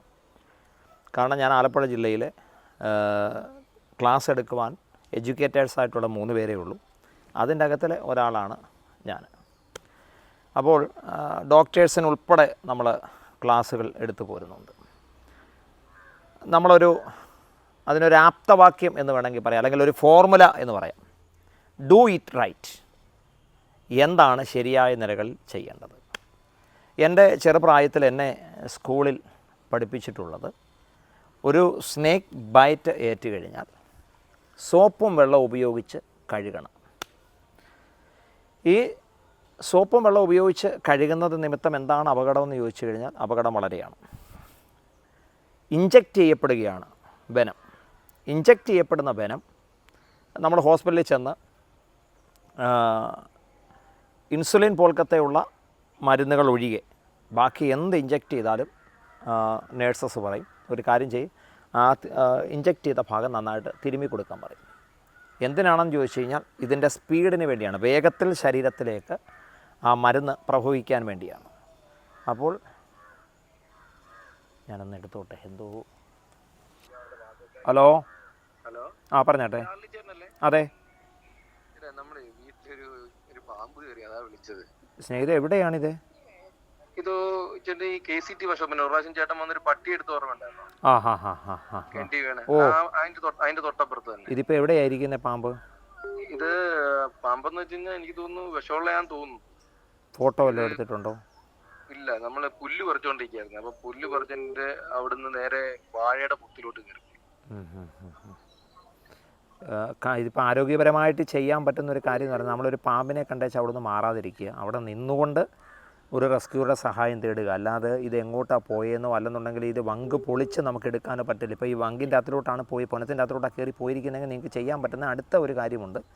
അവിടേക്ക് എന്ത് ചെയ്യണം, വലയിടണം. നമ്മുടെ കിണറ്റിലൊക്കെ പണ്ടിട്ടുകൊണ്ടിരുന്ന വലയുണ്ടല്ലോ, ആ വല അങ്ങൊന്ന് കവർ ചെയ്തിട്ടേച്ച് ഒരു കുറച്ച് കല്ലൂടെ, എന്നാൽ അതിൻ്റെ ഇടയിൽ കൂടെ ഞൊത്ത് പോകാതിരിക്കാൻ വേണ്ടി ഇറങ്ങിക്കഴിഞ്ഞാൽ ഇവൻ കുരുങ്ങണം. പക്ഷേ അത് ചേരയെ വല്ലതും ആണോ? ചേരയല്ല, കോബ്രയാണോ, മൂർഖനാണോ? മൂർഖനോ അല്ലെങ്കിൽ ശംഖുവരനോ അങ്ങനെയുള്ള. ശംഖുവരൻ എന്ന് പറയുന്ന ഒരു സാധനം ഹരിപ്പാടില്ല, അതിനെക്കുറിച്ച് ആശങ്കപ്പെടണ്ട. ശംഖുവരനുള്ള സാധനം ഹരിപ്പാട്ടില്ല. ഹലോ ഹലോ പറഞ്ഞു. എന്നാ പിന്നത് മൂർഖനായിരിക്കും ചേട്ടാ. ആണോ? അപ്പോൾ അത് ഇതിന് ചെയ്യാൻ പറ്റുന്നത് നേരെ അതൊന്ന് കവർ ചെയ്താട്ടെ, ഒരു വലയിട്ട് കവർ ചെയ്താട്ടെ, എന്നിട്ട് കുരുങ്ങുന്നുണ്ടെങ്കിൽ വിളിച്ചോളൂ. അപ്പോൾ നമ്മൾ ചെറുപ്പത്തിലെ എൻ്റെ ടീച്ചർ എന്നെ പഠിപ്പിച്ചേക്കുന്നത് സ്നേക്ക് ബൈറ്റ് ഏറ്റ് കഴിഞ്ഞാൽ സോപ്പും വെള്ളം ഉപയോഗിച്ച് കൈ കഴുകണം. അത് മസാജിങ് സംഭവിക്കപ്പെടുക, അതായത് കയറിയിരിക്കുന്ന വെനം വളരെ സ്പീഡിൽ വളരെ വേഗത്തിൽ ശരീരത്തിൻ്റെ എല്ലാ ഇടങ്ങളിലേക്കും പ്രവഹിക്കത്തക്ക നിലയിലേക്ക് സ്പീഡ് ചെയ്യാൻ മാത്രമാണ് സഹായിക്കുന്നത്. അല്ലാതെ ഗുണം അല്ല, ദോഷം തന്നെയാണ്. അപ്പം ഡു ഇറ്റ് റൈറ്റ്. അതിൻ്റെ അകത്തിലെ ഇനി മറ്റൊരു കാര്യമാണ്, അടുത്ത് നിൽക്കുന്ന ആളിനെയും കൊണ്ട് ഒന്നുകൂടെ ഒരു മുറിവുണ്ടാക്കിയിട്ട് അത് വിഷം വലിച്ചെടുത്ത് സഖ്യ ചെയ്തേച്ചെടുത്ത് വെളിയിൽ കളയുന്ന ഒരു കാര്യം പഠിപ്പിച്ചു. അതും അതിനേക്കാൾ അപകടമാണ്. മുറിവ് കൂടുതലുണ്ടാക്കുന്നത് നിമിത്തം ബ്ലഡ് വാർന്ന് രോഗി മരിക്കുവാൻ അല്ലെങ്കിൽ ആ കാഷ്വാലിറ്റി ഒന്നുകൂടെ വർദ്ധിക്കുവാൻ തക്കവണ്ണം ഇടയായിത്തീരുന്ന ഒരവസ്ഥ ആ നിലകളിലുണ്ട്. മറ്റൊന്നാണ്, മുകളിലും താഴെയും മുറുക്കി കെട്ടണമെന്നാണ് എൻ്റെ ടീച്ചർ എന്നെ ആ കാലഘട്ടങ്ങളിൽ പഠിപ്പിച്ചത്. കെട്ടുന്ന നിമിത്തം രണ്ട് അപകടങ്ങൾ അതിൻ്റെ അതിലുണ്ട്. രണ്ട് അപകടങ്ങൾ ഏതെങ്കിലും ഒന്ന് സംഭവിക്കും. ഒന്ന്, ഈ മുറുക്കി കെട്ടുന്ന നിമിത്തം ചിലപ്പോൾ ഈ അവയവം തന്നെ ഒരു 20-25 മിനിറ്റ് മുറുക്കി കെട്ടുന്നത് നിമിത്തം ബ്ലഡ് ഓട്ടം അവിടെ നിലയ്ക്കുകയും ഇവിടുത്തെ സെല്ലുകൾ ഡെത്താകുകയും ചിലപ്പോൾ ഒരു പക്ഷേ ഈ അവയവം തന്നെ മുറിച്ച് മാറ്റേണ്ട സാഹചര്യങ്ങൾ അല്ലെങ്കിൽ ആംബ്യൂട്ട് ചെയ്യേണ്ടതായ സാഹചര്യങ്ങളുണ്ടാകും. മറ്റൊരു കാര്യമാണ്, ഹോസ്പിറ്റലിലേക്ക് ചെന്ന് കഴിഞ്ഞാൽ ഡോക്ടർ ചോദിക്കും എവിടെയാണ് ബൈറ്റേറ്റ് ഇന്നതെടുത്ത്. അപ്പോൾ കെട്ടഴിക്കേണ്ട സാഹചര്യമാണ്. ഫർദർ ട്രീറ്റ്മെൻറ്റിന് വേണ്ടി കെട്ടഴിച്ചേ പറ്റത്തുള്ളൂ. കെട്ടഴിക്കുമ്പോൾ ഇനിയും ബ്ലഡ് അവിടെ കട്ട പിടിച്ചില്ല അല്ലെങ്കിൽ മറ്റ് പ്രശ്നങ്ങളൊന്നുമില്ലെങ്കിൽ ഇതിവിടെ തങ്ങി നിൽക്കുന്ന ബ്ലഡ് വളരെ സ്പീഡപ്പ് ചെയ്യുകയും കാർഡിയാക് അറസ്റ്റിലേക്ക് പോകുവാനുള്ളതായ സാധ്യതകൾ ഏറെയാണ്. അപ്പോൾ ഈ കാര്യങ്ങളൊക്കെയാണ് ഇന്നും എന്തിനേറെ പറയുന്നത് ദൗർഭാഗ്യമെന്ന് പറയട്ടെ. NCC കേഡറ്റ്, എൻ്റെ മകള് NCC കേഡറ്റാണ്. അവളിപ്പോൾ +2 പഠിക്കുന്നു. എങ്കിൽ പോലും അതിൻ്റെ 256-ാമത്തെ പേജിൽ കൊടുത്തിരിക്കുന്ന കാര്യങ്ങൾ ഇതൊക്കെ തന്നെയാണ്. നിങ്ങൾക്ക് കെട്ടാൻ തുണി കിട്ടുന്നില്ല എന്നുണ്ടെങ്കിൽ ഷൂവിൻ്റെ ലേസ് അഴിച്ചായാലും മുറുക്കി കെട്ടാൻ എന്നാണ് പറയുന്നത്. രോഗിയെ കിടത്തണം എന്നൊക്കെ, അങ്ങനെ ഒത്തിരി അബദ്ധമായ കാര്യങ്ങളാണ്. ഈ കാര്യങ്ങളൊക്കെ തന്നെയാണ് സമൂഹത്തിന് അറിവുള്ള കാര്യങ്ങൾ. ഇതെല്ലാം റോങ് ആണ്. ഇതൊന്നുകൂടെ ആളിനെ ഗുരുതരമായ അവസ്ഥയിലേക്ക് വിടുകയാണ്. പിന്നെ എന്ത് ചെയ്യണം? ഞാൻ ഇടയ്ക്ക് പറഞ്ഞു, നമ്മളൊരു ഫോർമുല ഉപയോഗിച്ചാണ് നമ്മൾ ഈ ഇതിനെക്കുറിച്ച് വിശദീകരിക്കുന്നത്. Do it right. റൈറ്റിലെ 6 എടുത്താൽ റീഷർ ദ വിക്ടിം. പാമ്പ് കടി ഏൽക്കുമ്പോൾ ഉണ്ടാകുന്ന ഫീലിംഗ് ഭയം എന്നതിനേക്കാൾ ഉപരി മരണഭയമാണ്. അടുത്ത നിമിഷം ഞാൻ മരിക്കാൻ പോവുകയാണ്. പോസ്റ്റ്മോർട്ടം റിപ്പോർട്ടൊക്കെ വരാൻ തുടങ്ങുന്നതേ ഉള്ളൂ. എങ്കിൽ പോലും വളരെ സ്പഷ്ടമായിട്ട് ഇതിനെക്കുറിച്ച് വളരെ കൃത്യതയോടെ അറിയാവുന്ന ഒരാളെന്നുള്ള നിലയിൽ ഞാൻ വളരെ ഫ്രാങ്കായിട്ട് ഞാൻ പറയാം, കായംകുളത്ത് ഒരു 42 വയസ്സുള്ള ഒരു സഹോദരി ഈ ഭൂമിയിൽ നിന്ന് മാറ്റപ്പെടുവാൻ തക്കവണ്ണം ഇടയായിത്തീർന്നതിൻ്റെ പിൻപിലെ ഘടകം എന്തെന്ന് ചോദിച്ചാൽ കാർഡിയക് അറസ്റ്റാണ്, അല്ലാതെ സ്നേക്ക് ബൈറ്റ് അല്ല. അതൊരു നിമിത്തം എന്നുള്ളതേ ഉള്ളൂ. അപ്പോൾ ആൾക്കുണ്ടാകുന്ന ഫീലിംഗ് എന്ന് പറയുന്നത് മരണ ഭയമാണ്. അടുത്ത നിമിഷം മരിക്കും. ഞാൻ പറയുന്നു, ഒരു കാരണവശാലും സ്നേക്ക് ബൈറ്റ് ഏറ്റല്ല ആളുകൾ മരിക്കുന്നത്. ഇതിനെക്കുറിച്ചുള്ള അവബോധം വേണ്ട വിധത്തിലില്ല. ബോധമില്ലാത്തത് കൊണ്ടാണ്, ഇതിനെക്കുറിച്ചുള്ള അറിവില്ലാത്തത് കൊണ്ടാണ് ആളുകൾക്ക് എന്ത് ചെയ്യുന്നത്, മരണം സംഭവിക്കുന്നത്. ഒന്ന്, ആളിനെ സമാശ്വസിപ്പിക്കുക. എങ്ങനെ സമാശ്വസിപ്പിക്കാൻ പറ്റും, സമാധാനിപ്പിക്കാൻ പറ്റും? ആളിനോട് പറയാം, നമുക്കറിയാം വെനമസ് സ്നേക്കാണ് ബൈറ്റ് ചെയ്തിരിക്കുന്നത്. അവരോട് പറയാം, ഇത് വെനമസ് സ്നേക്ക് അല്ല, അയ്യോ ഇതൊരു ചേരയാണ്, ഇതൊരു നീർക്കോലിയാണ്, മറ്റെന്തെങ്കിലും പാമ്പുകളുടെ പേര് പറഞ്ഞേച്ച്, വെനമസ് അല്ല നോൺ വെനമസ് ആയിട്ടുള്ള പാമ്പുകളുടെ പേര് പറഞ്ഞ് അവരെ പോസിറ്റീവായിട്ട് അവരെ എൻകറേജ് ചെയ്യണം.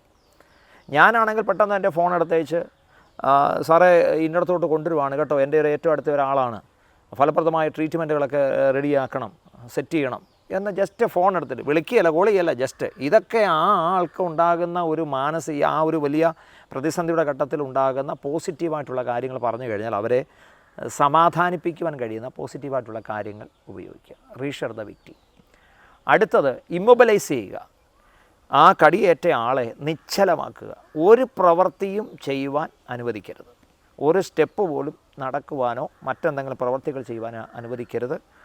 എവിടെയാണോ കടി കിട്ടിയിരിക്കുന്ന ഭാഗം, ആ ഭാഗം പ്രധാനമായി നിശ്ചലമാക്കിക്കൊണ്ട് തന്നെ ആ ആളിനെ കൊണ്ടുപോകാൻ ശ്രമിക്കണം. ഇനിയും ഉദാഹരണം, ഇവിടെ തൊട്ടടുത്ത് ഒരു അച്ചായൻ തെങ്ങിൻ്റെ ചവിട്ടി ചെന്നു. തേങ്ങ പറക്കിക്കൊണ്ടിരിക്കുന്നതിനിടയിൽ ഒരു റസൽസ് വൈപ്പർ ബൈറ്റ് ചെയ്തു. അദ്ദേഹം കണ്ടു ഇതാണ് ബൈറ്റ് ചെയ്തത്. പക്ഷേ അദ്ദേഹത്തിൻ്റെ അറിവിൻ്റെ കൂടുതൽ കൊണ്ടോ കുറവ് കൊണ്ടോ വളരെ ഉള്ള തേങ്ങയുടെ പറക്കി അവിടുന്ന് വന്ന് ലാസ്റ്റ് അദ്ദേഹം ഡെത്തായി. അപ്പോൾ അങ്ങനെയുള്ള സാഹചര്യങ്ങളിലാണെങ്കിൽ ആളിനെ ഇമ്മൊബിലൈസ് ചെയ്യണമെന്ന് പറഞ്ഞു. അതുകൊണ്ട് കടി കിട്ടിയിടത്ത് തന്നെ നിന്നാൽ പാമ്പ് അവിടെ ഉണ്ട്, അടുത്ത കടി വീണ്ടും കിട്ടും. അതുകൊണ്ട് അവിടെ നിന്ന് 2 സ്റ്റെപ്പ്, അങ്ങനെയുള്ള സാഹചര്യം, പ്രത്യേക സാഹചര്യം 2 സ്റ്റെപ്പ് ഇങ്ങോട്ട് മാറി നിന്നുകൊണ്ട് മലയാളികൾ ചില സമയത്തൊക്കെ മലയാളികളല്ലായി മാറുന്ന സാഹചര്യങ്ങളൊക്കെ ഉണ്ടെങ്കിൽ പോലും ഒരു നിലവിളിയുടെ ശബ്ദം എവിടെയെങ്കിലും മുഴങ്ങിയാൽ കാതോർത്ത് അവിടെ കൂടി വന്ന് ജീവൻ പണയപ്പെടുത്തിയും സഹായിക്കുന്നവരാണ് മലയാളികൾ. അത് അവരേത് രാജ്യത്തായിരുന്നാലും. അവൾ പറഞ്ഞു വന്നത് ആളെ ഇമ്മൊബിലൈസ് ചെയ്യുക, രണ്ടാമത്തെ കാര്യം. മൂന്നാമത്തെ കാര്യം എന്ന് പറയുന്നത് GH ആണ്. റൈറ്റിലെ GH. Go to the nearest hospital with ASV, anti snake വെനമുള്ള നിയറസ്റ്റായിട്ടുള്ള ഏറ്റവും അടുത്തുള്ള സമീപത്തുള്ള ഹോസ്പിറ്റലിലേക്ക് എത്തപ്പെടുക. ഇതെങ്ങനെ കണ്ടുപിടിക്കാമെന്ന് ചോദിച്ചു കഴിഞ്ഞാൽ അതാണ് സർപ്പ എന്നതായ, സർപ്പ എന്ന് ചിന്തിക്കുന്നുണ്ട് പെട്ടെന്ന് തോന്നിപ്പോകും, സർപ്പമൊന്നുമല്ല, snake awareness rescue and protection app എന്നുള്ളതിൻ്റെ ഷോർട്ട് ഫോമാണ് സർപ്പ. നമ്മുടെ മൊബൈലുകളിലൊക്കെ എത്രയോ ആപ്ലിക്കേഷൻസ് നിരവധി നമ്മുടെ കയ്യിലുണ്ട്. പക്ഷേ ഞാനൊരു പുരോഹിതനായതുകൊണ്ട് മറ്റ് മതസ്ഥരായിട്ടുള്ള എല്ലാവരുടെയും വേദഗ്രന്ഥങ്ങൾ ഉൾപ്പെടെ എൻ്റെ കയ്യിലുണ്ട്. അത്യാവശ്യം സർക്കുലറായിട്ടൂടെ ഞാൻ ശ്രദ്ധിക്കുന്നത് കൊണ്ട് അങ്ങനെ വിവിധങ്ങളാകുന്ന സംഭവങ്ങൾ എൻ്റെ ഫോണിൽ ഞാൻ ഉപയോഗിക്കുന്നുണ്ട്. അപ്പോൾ അതുകൊണ്ട് ഈ വീഡിയോ ദർശിക്കുന്ന സമൂഹത്തോട് ഞാൻ പറയാം, പ്രിയപ്പെട്ടവരോട് ഞാൻ പറയാം, നിങ്ങൾ പറ്റുമെങ്കിൽ ഈ സർപ്പ എന്ന് പറയുന്ന ആപ്ലിക്കേഷൻ നിങ്ങളുടെ ഫോണുകളിൽ ഡൗൺലോഡ് ചെയ്യണം. മൾട്ടി പർപ്പസാണ്.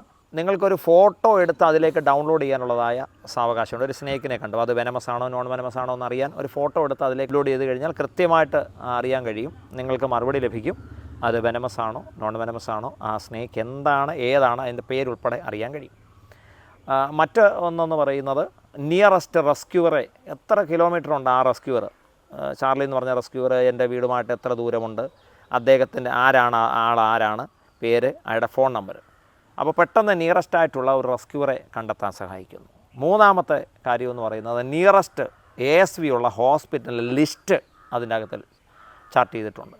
അപ്പം അവിടുത്തെ നമ്പർ, അപ്പോൾ അത് നമ്പർ എന്താണെന്ന് ചോദിച്ചു കഴിഞ്ഞാൽ, ഇപ്പം അറിയാൻ കഴിയാത്ത ഒരാൾ വന്നേക്കുകയാണ്, റൂട്ട് അറിയാൻ കഴിയുന്നില്ല, ഹോസ്പിറ്റൽ ഒരുപക്ഷെ ASV കാണുമായിരിക്കും. പക്ഷേ അവിടെ ഇപ്പോൾ തന്നെ നമ്മുടെ ഹരിപ്പാട് താലൂക്ക് ഹോസ്പിറ്റൽ എല്ലാ സമയങ്ങളിലും ഇത് കൃത്യമായി ഇഞ്ചെക്റ്റ് ചെയ്യുവാൻ പ്രാപ്തനായൊരു ഡോക്ടറുടെ അവൈലബിലിറ്റി ഉണ്ടാകണമെന്നില്ല. അപ്പോൾ ASV അവിടെ ഉണ്ടാകാം, പക്ഷേ ഇത് ട്രീറ്റ് ചെയ്യാനുള്ളതായൊരു ഡോക്ടർ അവിടെ ഇല്ലെന്നുണ്ടെങ്കിൽ നമ്മുടെ അവിടം വരെയുള്ള സമയം, ഏത് അപകടങ്ങൾക്കും ഒരു ഗോൾഡൻ ടൈമുണ്ട്, ഒരു സുവർണ്ണ സമയമുണ്ട്. ആ സമയം ഉപയോഗിക്കുമെന്നുള്ളരിക്കും ആളിനെ ജീവിതത്തിലേക്ക് കൊണ്ട്. ഇതും അത് തന്നെയാണ്. സമയം എന്ന് പറഞ്ഞാൽ ഏറ്റവും പ്രധാനപ്പെട്ട കാര്യമാണ്. അപ്പം നിയറസ്റ്റ് ആയിട്ടുള്ള ഹോസ്പിറ്റലിൻ്റെ ഫോൺ നമ്പർ തീർന്നില്ല. അറിയാൻ കഴിയാത്ത ഒരു ബംഗാളിയോ അല്ലെന്നുണ്ടെങ്കിൽ മറ്റ് ഇതര സ്റ്റേറ്റിലുള്ള ആരെങ്കിലുമോ വരികയാണ്, അല്ലെങ്കിൽ മറ്റ് ഒരു ജില്ലയിൽ നിന്ന് ഇങ്ങോട്ട് വരികയാണ്. അപ്പോൾ എനിക്കറിയത്തില്ല, വണ്ടാനത്ത് പോകാൻ എനിക്കറിയത്തില്ല. അതിൻ്റെ ഗൂഗിൾ മാപ്പ് ഉൾപ്പെടെ അതിൻ്റെ അകത്തിൽ കൊടുത്തിട്ടുണ്ട്. അങ്ങനെ മൾട്ടിപർപ്പസ് ആയിട്ടുള്ള ഒരു സംഭവമാണ് സർപ്പ എന്ന് പറയുന്നതായ ആപ്ലിക്കേഷൻ. അതുകൊണ്ട് ഞാൻ വീണ്ടും നിങ്ങളോട് ശുപാർശ ചെയ്യുന്നു, ആ ഒരു ആപ്ലിക്കേഷൻ നിങ്ങളുടെ ഫോണിലില്ലെങ്കിൽ ഇന്ന് തന്നെ ആ കാര്യങ്ങൾ ക്രമീകരിക്കുവാൻ സ്നേഹത്തോടെ ഓർമ്മപ്പെടുത്തും. അപ്പം മൂന്നാമത്തെ കാര്യമാണ് go to the nearest hospital with ASV. നാലാമത്തെ കാര്യമാണ് tell the doctor. Tell the doctor. അപ്പോൾ റൈറ്റിൻ്റെ മൊത്തമായി RIGHT. ഡോക്ടറോട് എല്ലാ കാര്യങ്ങളും തുറന്നു പറയുക. അങ്ങനെ ഈ 4 കാര്യങ്ങൾ ചെയ്താൽ ഒരു സ്നേക്ക് ബൈറ്റിൽ നിന്ന് നിശ്ചയമായിട്ടും പൂർവാധിക ശക്തിയോടെ, ആരോഗ്യത്തോടെ, സൗഖ്യത്തോടെ തിരികെ വരാൻ കഴിയുമെന്നുള്ളത് 100% ഉറപ്പോടെ ഞാൻ പറയാൻ കഴിയും. ഇതാണ് അതിൻ്റെ ചെയ്യേണ്ട ഏക കാര്യം. അതിന് പ്രത്യേകിച്ച് വേറെ ഒരു ഫസ്റ്റ് എയ്ഡായിട്ട് സ്നേക്ക് ബൈറ്റിന് ഇല്ല തന്നെ. ഫാദർ നേരത്തെ വളരെ പാസീവായിട്ടൊരു വിഷയം പറഞ്ഞു. എനിക്ക് അതിൻ്റെ അകത്ത് കുറച്ചും കൂടി ഒരു ക്ലാരിറ്റി വേണം. ഗോൾഡൻ അവറിൻ്റെ കാര്യം പറഞ്ഞു. ഇപ്പം എൻ്റെ മുമ്പിൽ വെച്ച് ഒരാൾ പാമ്പ് കടിക്കുകയാണ്. അപ്പം അയാളെ ഞാൻ ഹോസ്പിറ്റലിൽ എത്തിക്കേണ്ടുന്ന ആ ഗോൾഡൻ അവറിനൊരു ലിമിറ്റുണ്ടോ, അതോ എത്രയും വേഗം എത്തിക്കണോ, അല്ലെങ്കിൽ ഇത്ര സമയത്തുള്ളിൽ എത്തിക്കണം, എന്താണ്? അതോ ഓരോ പാമ്പുകൾക്കനുസരിച്ച് അത് മാറുമോ, എന്താണ്? അതോ എല്ലാ പാമ്പ് കടിക്കും ഒരേ സ്ട്രാറ്റജിയാണോ വേണ്ടത്? എല്ലാ പാമ്പ് കടികൾക്കും ഒരേ സ്ട്രാറ്റജി അല്ല, വ്യത്യസ്തമുണ്ട്. അതായത് പാമ്പുകളിൽ ഒന്നുകൂടെ വിശദീകരിച്ച് പറഞ്ഞാൽ, പാമ്പുകളിൽ ഒരാൾ ചേരയെ കണ്ടേച്ച് പറയും അത് പാമ്പല്ല, അങ്ങനല്ല. ഉരകങ്ങൾ അഥവാ ഷെൽക്കമുള്ളതെല്ലാം, സ്കെയിൽസ് ഉള്ളതെല്ലാം പാമ്പുകൾ തന്നെയാണ്. പാമ്പുകളിൽ 2 വിഭാഗങ്ങളുണ്ട്. അത് വെനമസ് ഓർ നോൺ വെനമസ്. അപ്പോൾ തന്നെ അതിൻ്റെ അകത്ത് തന്നെ വെനം ഇഞ്ചക്റ്റ് ചെയ്യപ്പെടുന്ന പാമ്പുകളിലെ 2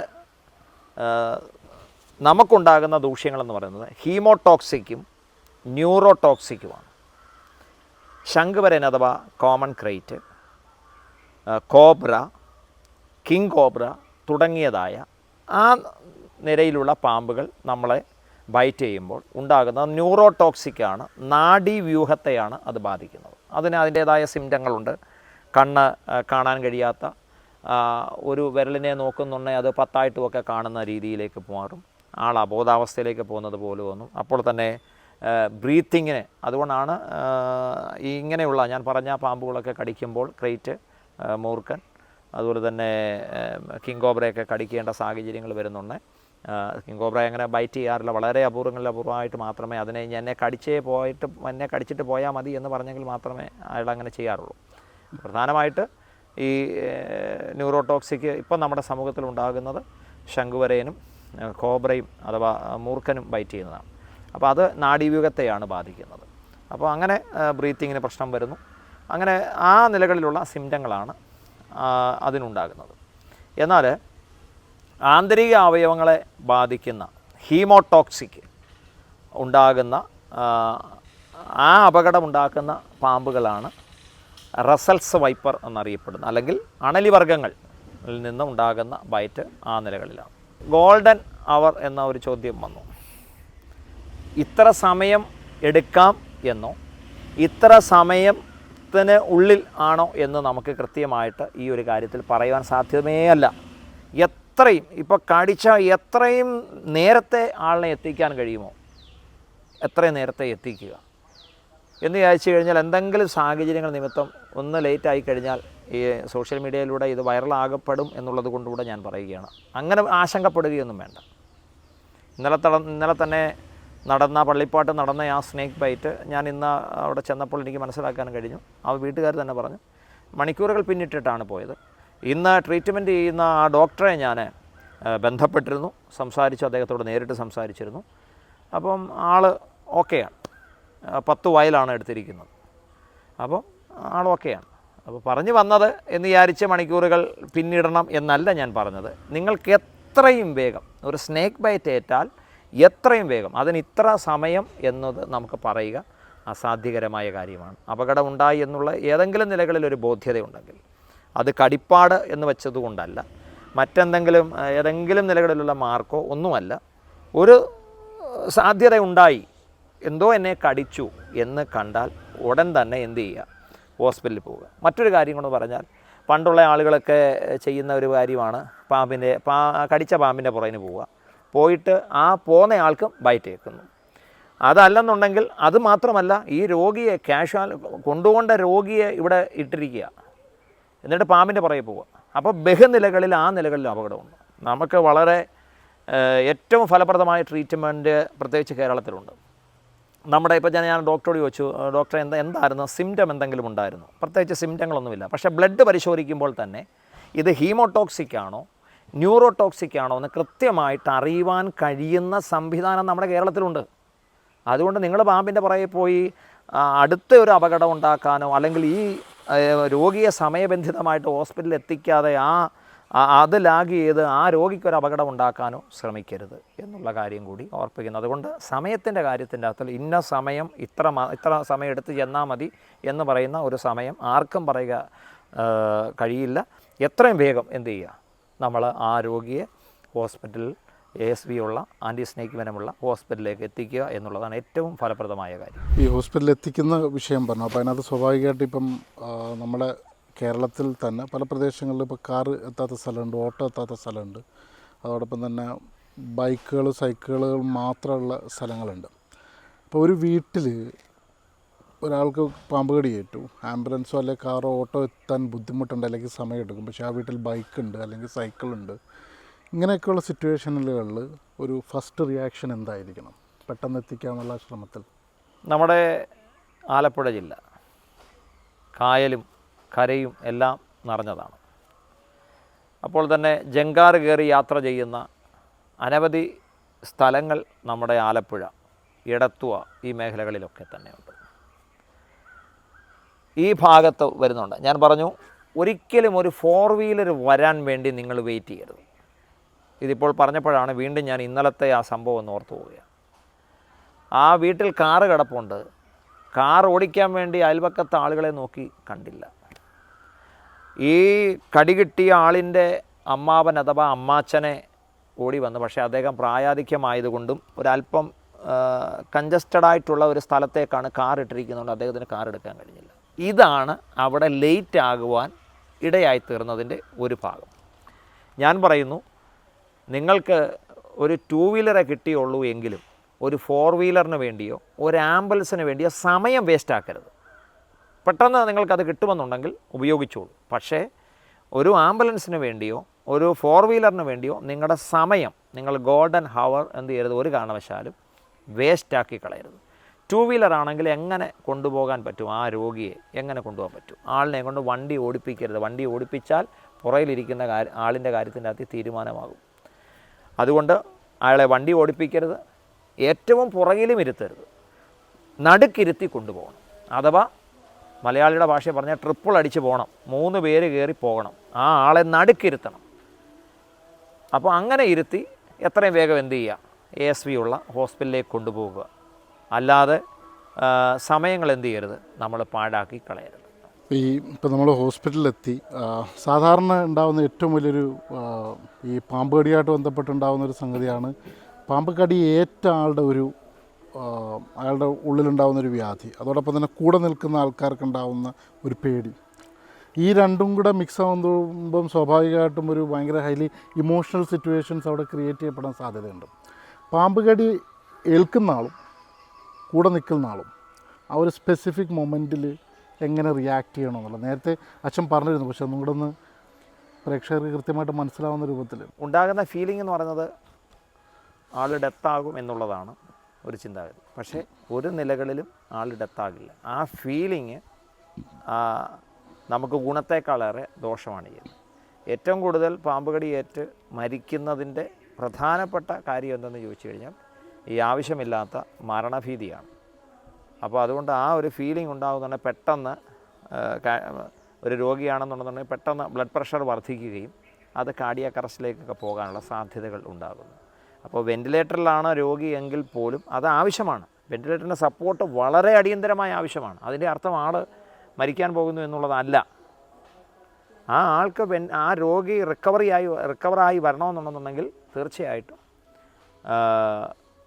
ആ ഒരു സംവിധാനം ഉപയോഗിച്ചേ പറ്റൂ എന്നുള്ളത് കൊണ്ട് മാത്രമാണ്. അതുകൊണ്ട് അങ്ങനെ ഒരു ഫീലിങ്ങിൻ്റെ ആവശ്യമില്ല. നമ്മുടെ കേരളത്തിൽ അങ്ങനെ ഒരു ഫീലിങ്ങിൻ്റെ ആവശ്യമേ ഇല്ല. കേരളത്തിൽ പൊതുവേ നമ്മളുടെ ഈ ആലപ്പുഴ, കൊല്ലം ജില്ലാ പരിസരങ്ങളിൽ പൊതുവേ ഇപ്പോൾ കണ്ടുവരുന്നൊരു സംഭാഷണം, ഈ നാഷണൽ ഹൈവേയുടെ വർക്കുമായിട്ട് ബന്ധപ്പെട്ട് കിഴക്കൻ മലയിൽ നിന്നൊക്കെ ഒരുപാട് മണ്ണും പാറയൊക്കെ ഇങ്ങോട്ട് വരുന്നുണ്ട്. അപ്പോൾ അതിൻ്റെ കൂട്ടത്തിൽ കയറി വരുന്ന ഒരുപാട് പാമ്പുകൾ ഈ പരിസരത്തുണ്ട്. അതുകൊണ്ടാണ് ഇപ്പോൾ പാമ്പ് പാമ്പുകൾ കൂടുതൽ ഉണ്ടാകുന്നതെന്നുള്ള എന്നൊരു ആരോപണം, ഒരു സംഭാഷണമുണ്ട്. വാസ്തവത്തിൽ അത് റോങ് തന്നെയാണ്. പാമ്പ് വർദ്ധിക്കുന്നതിൻ്റെ 3 കാര്യങ്ങൾ ഓർപ്പിക്കുക. ഇപ്പോൾ സാധാരണയിലധികമായിട്ട് പാമ്പുകളെ കാണുന്നതിൻ്റെ പ്രധാനപ്പെട്ട കാര്യം എന്ന് പറയുന്നത്, ഈ മാർച്ച് മാസം മുതൽ ഈ ടേണിൽ മുട്ടയിട്ട പാമ്പുകൾ അല്ലെങ്കിൽ പ്രസവിച്ച പാമ്പുകളുടെ കുഞ്ഞുങ്ങൾ പുറത്തേക്ക് വരുന്ന സമയങ്ങളാണ്. അതുകൊണ്ടാണ് അധികമായിട്ട് നമ്മൾ പാമ്പുകളെ കാണുന്നത്. അല്ലാതെ ഇതൊരു അസാധാരണ പ്രതിഭാസമല്ല. മറ്റ് ഒന്നെന്ന് പറയുന്നത്, ഇവർ ശീതരക്തവാഹികളാണ്. അപ്പോൾ കോൾഡ് ബ്ലഡഡ് ആനിമൽസാണ്. അപ്പം നമുക്കാണെങ്കിൽ ചൂട് കൂടുമ്പോൾ എന്തെല്ലാം കാര്യങ്ങൾ ചെയ്യാം. ഞാൻ ഇട്ടിരിക്കുന്ന ബ്ലാക്ക് ടീഷർട്ട് എടുത്തു മാറ്റാം, അല്ലെങ്കിൽ അത്യാവശ്യ വസ്ത്രങ്ങൾ മാത്രം ധരിച്ച ഒരു പുരുഷനായതുകൊണ്ട് വേണമെങ്കിൽ ഉടുപ്പില്ലാതിരിക്കുക. ചൂട് കൂടുതലാണെങ്കിൽ പോയി കുളിക്കുക, അല്ലെങ്കിൽ ഫാനിൻ്റെ ആശ്രയിക്കുകയോ AC-യെ ആശ്രയിച്ചൊക്കെ നമുക്ക് ബഹുവിധമായ നിലകളിൽ നമുക്ക് ഈ കാലാവസ്ഥയെ അതിജീവിക്കുവാൻ ഒരുപാട് സംവിധാനങ്ങൾ മനുഷ്യരെ സംബന്ധിച്ചുണ്ട്. പക്ഷേ ജീവജാലങ്ങളെ സംബന്ധിച്ച് ഇല്ല. ഇപ്പം ഞാൻ ഒരു അമേരിക്കൻ അക്കിത്ത എന്ന് പറയുന്ന ഒരു ഡോഗിനെ വളർത്തുന്നു. അയാൾക്ക് ചൂട് ഒരു കാരണവശാലും പറ്റില്ല. എന്നാൽ നമ്മൾ AC-ക്കകത്ത് ഇടാറില്ല. അത് മനസ്സിലാക്കിയതുകൊണ്ട് ഫാൻ കൊടുക്കുന്നുണ്ട്. അത് നമുക്ക് മനസ്സിലായതുകൊണ്ട് നമ്മൾ വീട്ടിൽ പെറ്റായിട്ട് വളർത്തുന്ന ഒരു ജീവിയായതുകൊണ്ട് മറ്റുള്ള ജീവികൾക്കൊന്നും ഇത് കിട്ടുന്നില്ല. അവർക്ക് പിന്നെ കിട്ടാൻ സാധ്യതയുള്ള അവർ കണ്ടെത്തണം എവിടെയെങ്കിലും പോയി. അങ്ങനെയാണ് നമ്മുടെ തണുപ്പുള്ള സ്ഥലത്തേക്കും സ്റ്റെപ്പിൻ്റെ അവിടേക്കുമൊക്കെ എന്തു ചെയ്യും, ഓടി എത്തുവാൻ സാധ്യതയുണ്ട്. അപ്പം അങ്ങനെ അവരവരുടെ ജീവിത പ്രയാണത്തോടുള്ള ബന്ധത്തിൽ ഈ കാലാവസ്ഥയെ അതിജീവിക്കുവാൻ വേണ്ടിയുള്ള പ്രയാണത്തിൽ നമ്മൾ ഈ ഒരു സീസണിൽ അധികമായിട്ട് കണ്ടുവരുന്നു എന്നുള്ളതാണ് രണ്ടാമത്തെ കാര്യം. മൂന്നാമത്തെ കാര്യം എന്ന് പറയുന്നത്, ഇപ്പോൾ തന്നെ ഹൈവേയുടെ കാര്യം താങ്കൾ പറഞ്ഞു. സത്യത്തിൽ ഈ ഹരിപ്പാട് പ്രാന്തപ്രദേശം, കായംകുളം മേഖലകളിലൊക്കെ തീരദേശ മേഖലകളിൽ ഹൈവേയുടെ സൈഡുകളിലെല്ലാം കാടുണ്ടായിരുന്നു. ഇന്ന് കാട് അപ്രത്യക്ഷമായിരിക്കുന്നു. അപ്പോൾ ഇവയ്ക്ക് ജീവിക്കുവാൻ തക്ക പരിതസ്ഥിതിയുള്ള സ്ഥലങ്ങളെല്ലാം മനുഷ്യൻ്റെ ആവശ്യങ്ങൾക്കും മറ്റും അതെല്ലാം വെട്ടിപ്പിടിച്ച് കഴിഞ്ഞപ്പോൾ ഇതുങ്ങൾ എങ്ങോട്ടാണ് പോകേണ്ടത്? അപ്പോൾ തന്നെ റാന്നിയിൽ നിന്നോ കോന്നിയിൽ നിന്നോ ഒക്കെ മണ്ണ് കൊണ്ടുവരുന്നു. മണ്ണ് കൊണ്ടുവരുന്നതിൻ്റെ കൂട്ടത്തിലാണ് വന്നത് എന്നുള്ള ഒരു തെറ്റിദ്ധാരണയുണ്ട്. അങ്ങനെയല്ല. മണ്ണ് കൊണ്ടുവരുന്നുണ്ടെ 2-3 മണിക്കൂറെടുക്കും ആ മണ്ണ് ഹരിപ്പാട് അല്ലെങ്കിൽ കൊല്ലം ഇതര സ്ഥലത്തേക്കൊക്കെ എത്താൻ. ഇതിൻ്റെ മണ്ണിൻ്റെ അടിയിൽ അകപ്പെട്ടു പോയാൽ ഇവർ ഇഞ്ചേർഡാണ്. ഇവർ മുറിവേൽക്കപ്പെടുന്നു. ചിലത് അതിൻ്റെ അകത്തിൽ ഉണ്ടെങ്കിൽ പോലും അതിൻ്റെ അകത്തിൽ കിടന്ന് ഡെത്താകുന്നു. ഞാൻ അങ്ങനെ ഒരു പാമ്പിനെ റെസ്ക്യൂ ചെയ്തു. നമ്മുടെ ഹരിപ്പാടിന് തൊട്ടടുത്ത് മറതാമുക്ക് എന്ന് പറയുന്ന സ്ഥലത്ത് മണ്ണിൻ്റെ അകത്തിൽ വന്നതാണ്. പക്ഷേ അതിൻ്റെ ആ ലിംഗഭാഗം വച്ച്, വാലിൻ്റെ ടെയിലിൻ്റെ ലിംഗഭാഗം വച്ച് മുറിഞ്ഞു മാറി. ശരീരത്തിലാകമാനം മുറിവുകളുണ്ട്. അത് സഫർ ചെയ്യില്ല. അപ്പം മുട്ടയൊക്കെ അതിൻ്റെ കൂടെ വരുന്നു എന്നൊക്കെ പറയുന്ന വളരെ ബുദ്ധിമോശപരമായ കാര്യമാണ്. ഇതുകൊണ്ടൊന്ന് കൂട്ടി ഇട്ടിരിക്കുകയല്ല, അടുത്ത നിമിഷങ്ങളിൽ തന്നെ ഇത് നിരത്തുകയാണ്. കൊണ്ടുവരുന്ന താമസമേ ഉള്ളൂ നിരത്താൻ. ഹൈവേ പണിയിൽ നമ്മൾ കണ്ടു വരുന്ന ഒരു കാര്യമാണ്. അപ്പോൾ അങ്ങനെ നിരത്തുന്ന സമയത്ത് ഉണ്ടെങ്കിൽ പാമ്പ് അന്നേരം തന്നെ അവിടെ കാണണം. അങ്ങനെ ആ ഒരു ചിന്താഗതി തെറ്റാണ്. പിന്നെ എങ്ങനെയാണ് വന്നതെന്ന് മനസ്സിലാക്കുന്നിടത്തോളം, എൻ്റെ വീട് വെൺമണി ചെങ്ങന്നൂരാണ് എൻ്റെ ബർത്ത് പ്ലേസ്. അപ്പോൾ ഞാൻ മനസ്സിലാക്കിയിടത്തോളം 2018 വെള്ളപ്പൊക്കം കേരളത്തിലാകമാനം മൊത്തത്തിൽ ഒരു വലിയ ബഹുവിധമായ ചലനങ്ങൾ ഇന്നും ഉളവാക്കിയിട്ടുണ്ട് എന്നുള്ളതിൻ്റെ ഒരു പരിണിത ഫലമാണ്. ഇന്ന് നമ്മുടെ നാട്ടിലില്ലാത്തത്, കാട്ടിൽ നിന്നൊരാന ഇറങ്ങി വരുന്നില്ല, കാട്ടിൽ നിന്നൊരു പുലിയോ കടുവയോ സിംഹമോ ഇറങ്ങി വരുന്നില്ല എന്നുള്ളത് ഒഴിച്ചാൽ മറ്റ് എല്ലാ സാധനങ്ങളും നമ്മുടെ നാട്ടിൻ പ്രദേശത്ത് സുലഭമാണ്. ഇതെങ്ങനെ കയറി വന്നു? ട്രക്ക് കയറി വന്നു, അല്ലെങ്കിൽ ആരാണ്ട് പിടിച്ചുകൊണ്ടൊന്നും ഇവിടോട്ട് കൊണ്ടിട്ട് ഇല്ല. എന്തിനേറെ പറയുന്നു, ചില ആഴ്ചകളോ അല്ലെങ്കിൽ ഒരു മാസം സംതിങ് ആയിട്ടുള്ളൂ നൂറനാട് കണ്ട ഒരു കാട്ടുപോത്ത് അത് ചൊനക്കരയിലെത്തി, പിന്നെ അതിനെ ലൊക്കേറ്റ് ചെയ്യുന്നത് ചെന്നിത്തലയിലിട്ടാണ് അതിനെ റെസ്ക്യൂ ചെയ്യുന്നത്. ഇഷ്ടം പോലെ പച്ചക്കറികൾ നശിപ്പിക്കുന്ന പന്നികളുടെ വളരെ കൂടുതൽ ഉള്ള ഭാഗങ്ങളാണ് നമ്മുടെ ഇവിടെയൊക്കെ.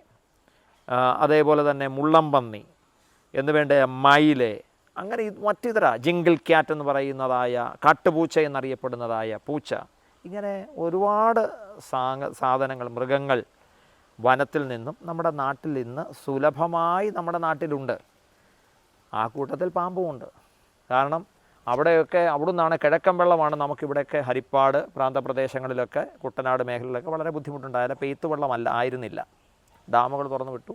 അപ്പോൾ അവിടെ ഇരുന്ന അവരുടെ ആവാസ കേന്ദ്രത്തിലേക്ക് അല്ലെങ്കിൽ പൊനത്തിലേക്ക് വങ്കിലേക്ക് വെള്ളം കയറി ഇരിക്കാൻ കഴിയുന്നില്ല. പെട്ടെന്ന് അവിടെ നിന്ന് അപ്പോൾ തന്നെ ഇഷ്ടം പോലെ തടികൾ അത് ഇതുമൊക്കെ വന്നപ്പോൾ അതിൻ്റെ കൂട്ടത്തിൽ ആൾക്കാരിങ്ങി പോന്നു. ഒരു പാമ്പ്, ഒരു ഇന്ത്യൻ റോക്ക് പൈത്തൺ, ഒരു ആരോഗ്യവതിയായ ഏതൊരു പാമ്പ് തന്നെയായാലും മുട്ടയിട്ടാൽ 25 മുതൽ 35, 45 വരെയൊക്കെ മുൻപോട്ട് പോകുന്ന, കഴിഞ്ഞ വർഷത്തെ ഒരു കണക്കനുസരിച്ച് 2 പാമ്പുകളായിരിക്കാം ഒരു പക്ഷേ, കൃത്യമല്ല, എന്തായാലും ഒരു 85ഓളം റസൽസ് വൈപ്പറിൻ്റെ ബേബിയെ തിരുവനന്തപുരത്തു നിന്ന് റെസ്ക്യൂ ചെയ്തത് സോഷ്യൽ മീഡിയയിലെല്ലാം നമ്മൾ കണ്ടിട്ടുള്ളതാണ്. അപ്പോൾ ഇതൊക്കെയാണ് അതിൻ്റെ കാരണങ്ങൾ എന്നുള്ളതേ ഉള്ളൂ. എന്നും കൺസ്ട്രക്ഷൻ വർക്ക് നടന്നുകൊണ്ടിരിക്കുകയാണ്. വീടുകൾ വർദ്ധിക്കുകയാണ്, ഭൂമി വർദ്ധിക്കുന്നില്ല, വീടുകൾ വർദ്ധിക്കുന്നു. മനുഷ്യൻ്റെ ആവശ്യത്തിന് വേണ്ടി, മനുഷ്യൻ്റെ ആവാസ വ്യവസ്ഥയ്ക്ക് വേണ്ടി നിലനിർത്താൻ വേണ്ടി കാടുകളും കണ്ടൽ കാടുകളും എല്ലാം വെട്ടി നിരത്തി. ഇന്ന് തന്നെ എൻ്റെ ചെറുപ്പകാലഘട്ടങ്ങളിൽ കാലവർഷം എന്ന് പറയുന്ന ഒരു വർഷം ഉണ്ടായിരുന്നു, തുലാവർഷം ഉണ്ടായിരുന്നു, ഇങ്ങനെയുള്ള ചില കാര്യങ്ങളാണ്. പക്ഷേ ഇപ്പോൾ എവിടെ ഇരിക്കുന്നു? ഡിസംബറിൽ മഴ പെയ്യുന്ന കാലഘട്ടം നമ്മുടെ ഈ കാലഘട്ടത്തിലാണ് ഉണ്ടായത്. ഞാൻ സ്കൂളിൽ പഠിച്ചുകൊണ്ടിരിക്കുന്നുണ്ടേ മഴ കാണണമെന്നുണ്ടെന്നുണ്ടെങ്കിൽ ജൂൺ മാസം 1-ാം തീയതി ആകണം, അതിനുമ്പോൾ മഴയില്ല. ഇപ്പം സീസണും ഔട്ട് ഓഫ് സീസണും ഒന്നുമില്ല, ഏത് സമയത്ത് മഴ പെയ്യാനും പെയ്യാതിരിക്കാനും സാധ്യതയുണ്ട്. ആ ഒരു അവസ്ഥയിലേക്ക് മൊത്തം എന്ത് ചെയ്തു, ഭൂമിയുടെ തന്നെ കംപ്ലീറ്റ് കൺട്രോളിങ് എല്ലാം മാറിപ്പോയി. ഏത് സമയത്തും എന്ന് സംഭവിക്കാം. ആ കൂട്ടത്തിൽ ഇത് സംഭവിക്കുന്നു എന്നുള്ളത്. സാധാരണ ഇപ്പം താങ്കളൊരു റെസ്ക്യൂവറാണ്, എഡ്യൂക്കേറ്ററാണ്. അപ്പം താങ്കൾ പോകുന്ന സ്ഥലങ്ങളിൽ നിന്ന് വെനമസായിട്ടുള്ള റെസ്ക്യൂ ചെയ്യേണ്ടുന്ന പാമ്പുകളെ താങ്കൾ റെസ്ക്യൂ ചെയ്യലുണ്ട്. ഇപ്പം ആലപ്പുഴ എന്ന് പറഞ്ഞു കഴിഞ്ഞാൽ ഇപ്പോൾ ഈ കാടില്ലാത്ത ജില്ലയാണ്. അപ്പം ഇതുപോലൊരു സ്ഥലത്ത് താങ്കൾ പാമ്പിനെ റെസ്ക്യൂ ചെയ്ത് കഴിഞ്ഞാൽ താങ്കൾ എന്താണ് ചെയ്യുക? നല്ലൊരു ചോദ്യമാണ്, ചോദിക്കേണ്ട ഒരു ചോദ്യമാണ്. പൊതുവെ പണ്ടൊക്കെ ചില വിഷയങ്ങൾ ഉണ്ടായിട്ടുണ്ട്. എന്നാൽ ഇപ്പോഴത്തെ സർക്കാർ സംവിധാനം, ഫോറസ്റ്റ് ഡിപ്പാർട്ട്മെൻറ്റിൻ്റെ സംവിധാനം എന്ന് പറഞ്ഞാൽ വളരെ സ്ട്രിക്റ്റാണ്. ഞാൻ മുമ്പേ പറഞ്ഞിരുന്നു, സർപ്പ എന്ന് പറയുന്ന ഒരു ആപ്ലിക്കേഷൻ ഉപയോഗിക്കുന്നവരാണ് ഇവിടുത്തെ റെസ്ക്യൂവേഴ്സ്. നമ്മളെ എവിടെ നിന്നാണോ വെനമസ് ഓർ നോൺ വെനമസ് പാമ്പിനെ റെസ്ക്യൂ ചെയ്യുന്നതിന് മുമ്പ് റിപ്പോർട്ട് ചെയ്തിരിക്കണം. അത് ഏത് പാമ്പാണെന്നുൾപ്പെടെ റെസ്ക്യൂ ചെയ്തെന്നുള്ള അപ്ഡേറ്റ് കൊടുക്കണം. ലൊക്കേഷൻ ഉൾപ്പെടെ ഓട്ടോമാറ്റിക്കായിട്ട്, അതായത് ഞാൻ ഇവിടെ വന്ന് ഈ വീട്ടിൽ വന്ന് ഒരു പാമ്പിനെ എടുക്കുമ്പോൾ ലൊക്കേഷൻ ഉൾപ്പെടെ ആളിൻ്റെ വീട്ട് അഡ്രസ്സ്, ആളിൻ്റെ ഫോൺ നമ്പർ എല്ലാം, അതായത് ഒരു റെസ്ക്യൂറെ സംബന്ധിച്ച് ഒരു നിലകളിലും ഒരു മിസ്യൂസ് ചെയ്യുവാൻ സാധ്യമേ അല്ല. അത്ര സ്ട്രിക്റ്റാണ് ഇപ്പോഴത്തെ, അഥവാ ഈ 5 വർഷം കൊണ്ടുള്ള ഈ സർപ്പ എന്ന് പറയുന്ന ഈ സംവിധാനം. ഒരിടത്തുനിന്ന് എടുത്തേച്ച് മറ്റൊരിടത്ത് കൊണ്ട് വിടുന്ന സംവിധാനമൊക്കെ പണ്ടുണ്ടായിരുന്നു എന്ന് കേൾക്കുന്നു. അതിൻ്റെ യാഥാർത്ഥ്യങ്ങൾ എനിക്കറിയില്ല, ഞാനതിലേക്ക് കടക്കുന്നില്ല. എന്നാൽ ഇപ്പോഴത് സാധ്യമല്ല. ഇന്നിപ്പോൾ വനം വകുപ്പ് എൻ്റെ കയ്യിലിരുന്ന snake venomous or non venomous അഥവാ പൈത്തൺ, ഇന്ത്യൻ റോക്ക് പൈത്തൺ, സാധാരണ ഒരു റാറ്റ് സ്നേക്ക്, ചേര, അതുപോലെ തന്നെ നീർക്കോലി എന്നറിയപ്പെടുന്നതായ, നാട്ടുകാരതിനെ പുളകൻ എന്നൊക്കെയാണ് പറയുന്നത്, ചെക്കേൽ കിൽബായ്ക്ക് എന്നറിയപ്പെടുന്ന, ഇംഗ്ലീഷിൽ അറിയപ്പെടുന്ന നീർക്കോലി, ഇങ്ങനെയൊക്കെയുള്ള നോൺ വെനമസ് ആയിട്ടുള്ള സാധനങ്ങളാണെങ്കിൽ പോലും നമുക്ക് റിപ്പോർട്ട് ചെയ്യുമ്പോൾ എന്തുകൊണ്ട് നിങ്ങളിതിനെ റിലീസ് ചെയ്തു എന്നിത്യാദി കാര്യങ്ങൾ ഉൾപ്പെടെ കൃത്യമായിട്ട് നമ്മൾ മറുപടി പറയുവാൻ ബാധ്യസ്ഥരാണ്. അത് കൊടുത്തതിന് ശേഷമേ നമുക്ക് ഇതിനെ റിലീസ് ചെയ്യാൻ പറ്റത്തുള്ളൂ. പ്രത്യുത വെനമസ് ആയിട്ടുള്ള ഒരു സ്നേക്കിനെയും ഒരു റെസ്ക്യൂവർക്കും നമ്മൾ പ്രത്യേകിച്ച് ആലപ്പുഴ ജില്ലയിൽ കാടുകളുണ്ട്, പക്ഷേ മനുഷ്യവാസമില്ലാത്ത കാടുകളില്ല. ഒരു കാടുണ്ടെങ്കിൽ അതിന് തൊട്ടടുത്ത് തന്നെ അനേക ആളുകൾ തിങ്ങിപ്പാർക്കുന്നതാണ്. ഞങ്ങൾ ഒരിടത്ത് നിന്ന്, ഉദാഹരണം, സാറ് കായംകുളത്തു നിന്ന് ഞാനൊരു വെനമസ് സ്നേഹിക്കിനെ കൊണ്ടുവന്നിട്ട് ഹരിപ്പാട്ട് കൊണ്ടുവന്നു, എൻ്റെ നാട്ടുകാരനെ കടി കിട്ടി. അല്ല, ഒരു മനുഷ്യജീവൻ പോലും നമ്മൾ എന്തിനാണ് ഈ കാര്യം ചെയ്യുന്നത്? ഒരു റെസ്ക്യൂവർ ഈ കാര്യം ചെയ്യുന്നത് എന്തിനാണ്? ഞങ്ങളുടെ കയ്യിൽ നിന്ന് പണം മുടക്കി, ഞങ്ങളുടെ സമയം, ഞങ്ങളുടെ ആരോഗ്യം കളഞ്ഞ് പോകുന്നത് മനുഷ്യർക്കും ഈ ജീവിക്കും രക്ഷകരായി റെസ്ക്യൂവർ എന്ന വാക്കിൻ്റെ അർത്ഥം രക്ഷകൻ എന്നുള്ളതാണ്.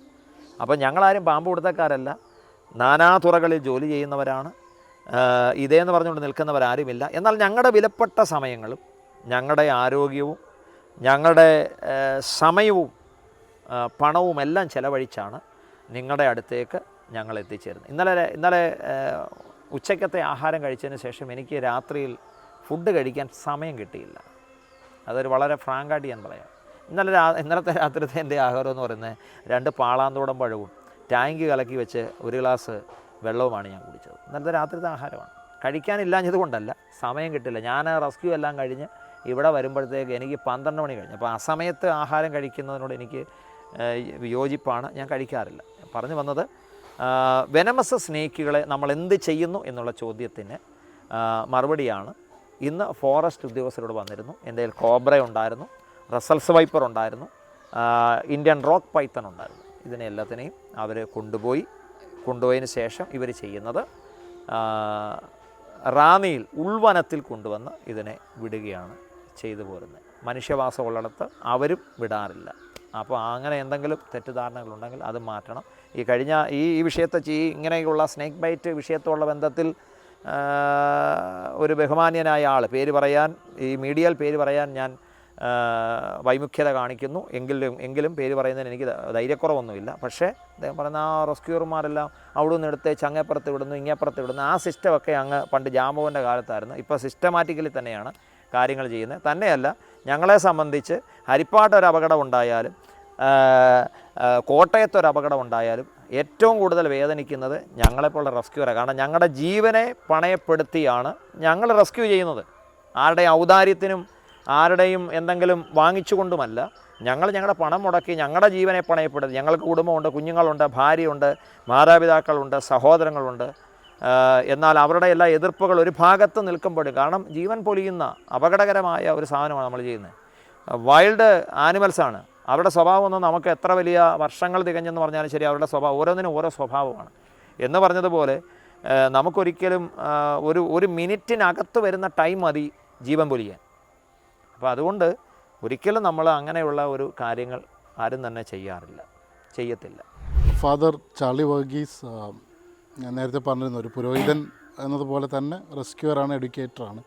അപ്പം ഒരു പുരോഹിതനായിട്ടുള്ള താങ്കൾ എങ്ങനെയാണ് ഒരു റെസ്ക്യൂവർ കം എഡ്യൂക്കേറ്ററായിട്ട് മാറിയത് എന്നുള്ളത്? എനിക്ക് ദൈവം തന്ന ഒരു കാഴ്ചപ്പാടാണ്. പള്ളിക്കകത്തിൽ മാത്രം ഒതുങ്ങിക്കൂടിയിരിക്കാതെ ജനത്തിൻ്റെ ഇടയിലേക്ക് ഇറങ്ങിച്ചെന്ന് ഞങ്ങളുടെ വിശ്വാസത്തിൻ്റെ ആധാരമാകുന്ന ആ ഭാഗങ്ങളും അങ്ങനെയൊക്കെ തന്നെയാണ്. അപ്പോൾ ജനത്തിൻ്റെ ഇടയിലേക്ക് ഇറങ്ങിച്ചെന്ന് അവരുടെ കണ്ണുനീര് ഒപ്പാൻ കഴിയുമെങ്കിൽ അതിൻ്റെ അകത്തിൽ ഏറ്റവും കൂടുതൽ സന്തോഷം കൈവരിക്കുന്ന ഒരാളാണ് ഞാൻ. ഉദാഹരണം, രാത്രിയിലൊരു സ്നേക്കിനെ കണ്ടു. ചിലപ്പം വെളിയിൽ വെച്ചായിരിക്കും കണ്ടത്, പക്ഷേ ആൾക്കാരെ സംബന്ധിച്ച് അവിടെ ഉറക്കം പോയി, പ്രത്യേകിച്ച് ഇപ്പോഴത്തെ ഒരു അന്തരീക്ഷത്തിൽ. ഈ അന്തരീക്ഷം ഇല്ലെങ്കിൽ പോലും പെരയ്ക്കകത്തിലൊക്കെ വിഷമില്ലാത്ത വൂൾഫ് സ്നേക്കിനെയൊക്കെ കാണാം. ആ വീട്ടിൽ ചിലപ്പോൾ 4, 5, ചിലപ്പോൾ 10 പേരുമൊക്കെ കാണും. രാത്രിയിൽ എൻ്റെ ഉറക്കം എനിക്ക് പ്രധാനപ്പെട്ടതാണ് എന്നെ സംബന്ധിച്ച്. പക്ഷേ ഈ പാമ്പിനെ കണ്ടേച്ച് ആ വീട്ടിലെ ഒന്നിലധികം ആളുകൾ ഉറങ്ങാതെ നേരം വെളുപ്പിക്കുകയാണ്. തന്നെയുമല്ല അതിൻ്റെ അകത്തിൽ ഉണ്ടാകുന്ന ഫീലിംഗ് എന്ന് പറയുന്നത് ഇത് വന്ന് ഇങ്ങോട്ട് കടിക്കുമോ എന്നൊക്കെ ഉള്ള ഭയങ്കര ഭീതിയിലാണ് ആൾക്കാർ.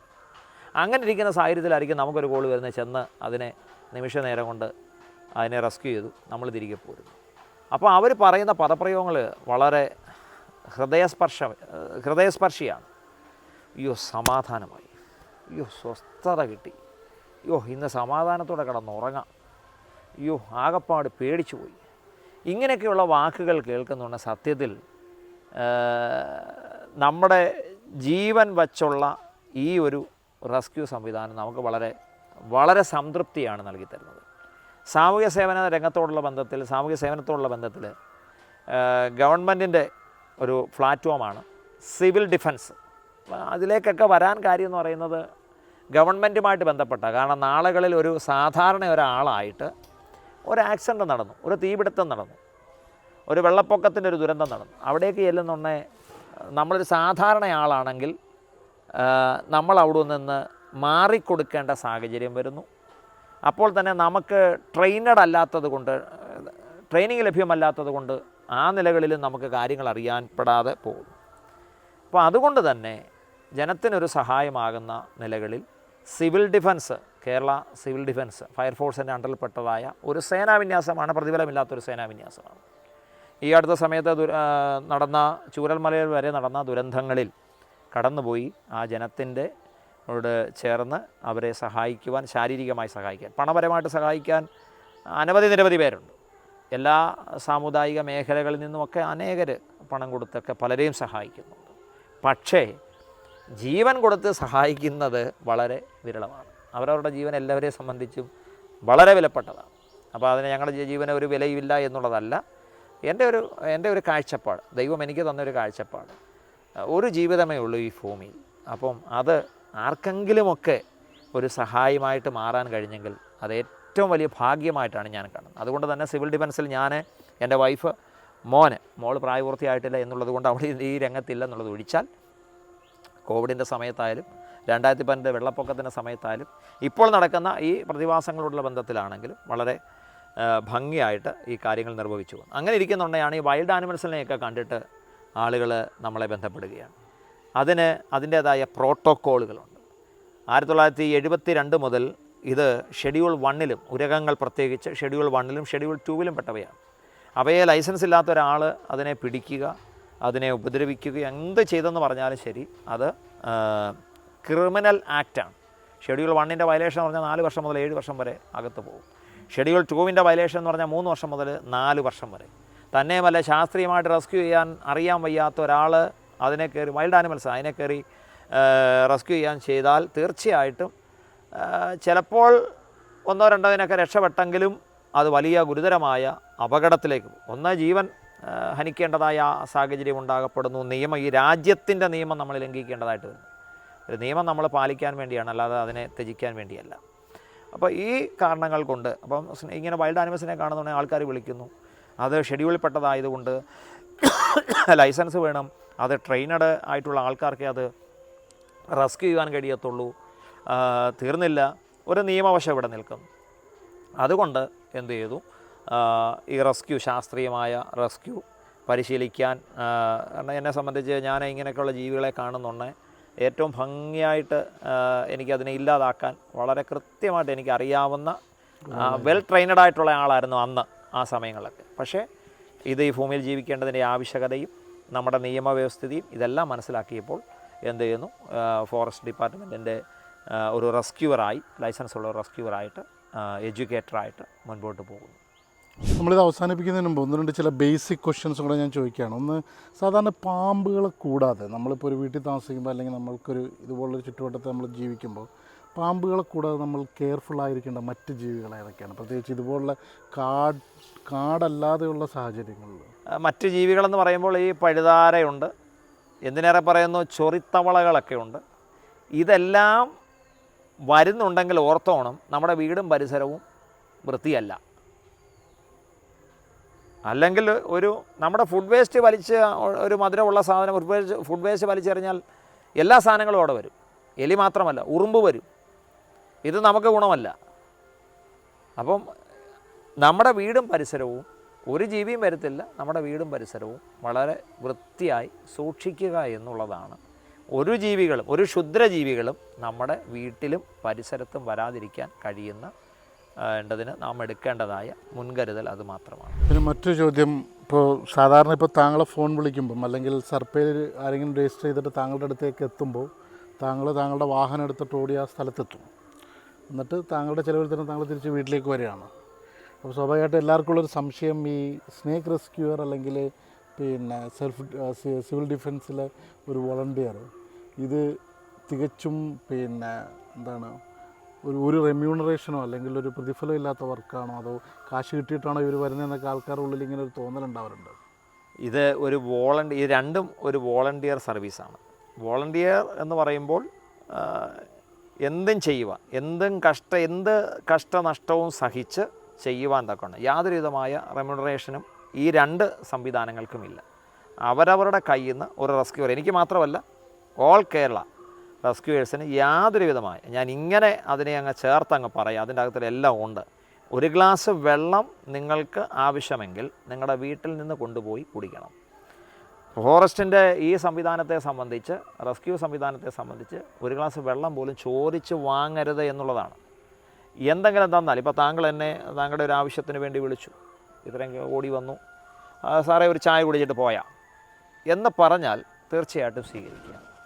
ഇത്ര ഓടി വന്നതല്ലേ, ഈ കാര്യങ്ങളെക്കുറിച്ച് മനസ്സിലാക്കിയിട്ട് ഇത്ര ഓടി വന്നതല്ലേ സാറേ, ഇരിക്കട്ടെ ഒരു പെട്രോൾ കാശ് ഇരിക്കട്ടെ എന്ന് പറഞ്ഞുകൊണ്ട് തന്നാൽ സ്വീകരിക്കുക. അല്ലാതെ ചോദിച്ച് വാങ്ങുന്ന ഒരു പരിപാടി പറ്റില്ല. അങ്ങനെ ചെയ്താൽ നിയമലംഘനമാണ്. ആൾക്കെതിരെ ശക്തമായ നിലകളിൽ ആക്ഷൻ ഉണ്ടാകുകയും ആൾ ഈ ഒരു സംവിധാനത്തിൽ നിന്ന് പുറത്താക്കപ്പെടുകയും ചെയ്യുന്നതായ സാഹചര്യങ്ങളുണ്ട്. അതുകൊണ്ട് ഇതൊരു വോളണ്ടിയർ സർവീസാണ്. എന്നാൽ ഇതിൻ്റെ അകത്തിൽ നിൽക്കുന്നവരെല്ലാവരും സാധാരണപ്പെട്ട ആൾക്കാർ, ആരും ധനാട്യന്മാരായിട്ടുള്ളവരാരുമില്ല, എല്ലാവരും സാധാരണക്കാരാണ്. വാടകയ്ക്ക് താമസിക്കുന്നവർ, വീടില്ലാത്തവർ, അവരവരുടെ ജീവിതമാർഗവുമായിട്ട് അവരവരുടെ ജീവിതത്തിൻ്റെ രണ്ടറ്റങ്ങൾ കൂട്ടിമുട്ടിക്കാനുള്ളതായ പ്രയാണത്തിലാണ്. അപ്പം അവരുടെ സമയങ്ങൾ വിലപ്പെട്ടതാണ്, അവരുടെ ആരോഗ്യം വിലപ്പെട്ടതാണ്. അപ്പോൾ തന്നെ അവരുടെ ധനവും, ആരും ധനാട്യന്മാരല്ല, ഉള്ളതുകൊണ്ട് ജീവിച്ച് പോകുന്നതിനിടയിലാണ് നിങ്ങളെപ്പോലുള്ളവർക്ക് ഒരു സഹായം എത്തിക്കുവാൻ വേണ്ടി ഞങ്ങൾ ഓടി നിങ്ങളുടെ അടുത്തേക്ക് എത്തുന്നത്. കഴിഞ്ഞ 3.5 വർഷമായിട്ട് ഫാദർ ചാർലി വർഗീസ് സ്നേക്ക് റെസ്ക്യൂവറാണ്, അതുപോലെ തന്നെ എഡ്യൂക്കേറ്ററുമാണ്. ഈ ഒരു 3.5 വർഷത്തിനിടയിൽ അപകടകരമെന്ന് തോന്നിയ എന്തെങ്കിലും സാഹചര്യങ്ങൾ ഉണ്ടാവുകയോ അല്ലെങ്കിൽ താങ്കളുടെ സുഹൃത്തുക്കൾ അങ്ങനെ ഒരു സാഹചര്യത്തിൽ എത്തുകയോ ചെയ്യുന്നൊരു എന്തെങ്കിലും സംഭവിച്ചിട്ടുണ്ടോ? ഒരു കാര്യം കൂടെ ഓർമ്മ വന്നപ്പോൾ അതുകൂടെ അങ്ങ് ആഡ് ചെയ്യുകയാണ്. എഡ്യൂക്കേറ്റർ എന്ന് പറയുന്നതുകൊണ്ട് ചിലപ്പോൾ ഒരു പക്ഷേ ഇതിനകത്ത് എന്തോ എഡ്യൂക്കേറ്റർ, ഇതിങ്ങനെ ഒരു എഡ്യൂക്കേറ്റേഴ്സ് എന്ന് പറയുന്ന ഒരു വിഭാഗമുണ്ട്. അതായത് ക്ലാസ്സുകൾ നയിക്കുവാൻ, കാര്യങ്ങൾ പറഞ്ഞ് ജനത്തെ ബോധവൽക്കരിക്കുവാൻ, പഠിപ്പിക്കുവാൻ, സിസ്റ്റമാറ്റിക്കലി ശാസ്ത്രീയമായി പഠിപ്പിക്കുവാൻ പ്രാപ്തരാക്കി മാറ്റിയതാണ് ഞങ്ങളെയൊക്കെ. അപ്പം ആലപ്പുഴ ജില്ലയിൽ 3 എഡ്യൂക്കേറ്റേഴ്സ് ഉണ്ട്. അപ്പം ഞങ്ങൾ സംബന്ധിച്ച് ഈ ജില്ലയിൽ മാത്രമല്ല, മറ്റ് എല്ലാ ജില്ലകളിലും അതിന് നിങ്ങൾക്ക് 1 രൂപ പോലും ചിലവില്ല. ചെയ്യേണ്ടത് ആളിനെ കൂട്ടുക, അതിനുള്ള ഒരു, കാരണം നമ്മൾ പ്രൊജക്ടറൊക്കെ വെച്ച് സ്ലൈഡൊക്കെ കാണിച്ചാണ് ഇതിനെ snake awareness and snake bite എന്ന ഈ ക്ലാസ് നടത്തുന്നത്. അപ്പോൾ അതിൻ്റെ അകത്തിലെ പഠിപ്പിക്കുവാൻ പ്രാപ്തരായിട്ടുള്ളവരാണ് എഡ്യൂക്കേറ്റേഴ്സ്.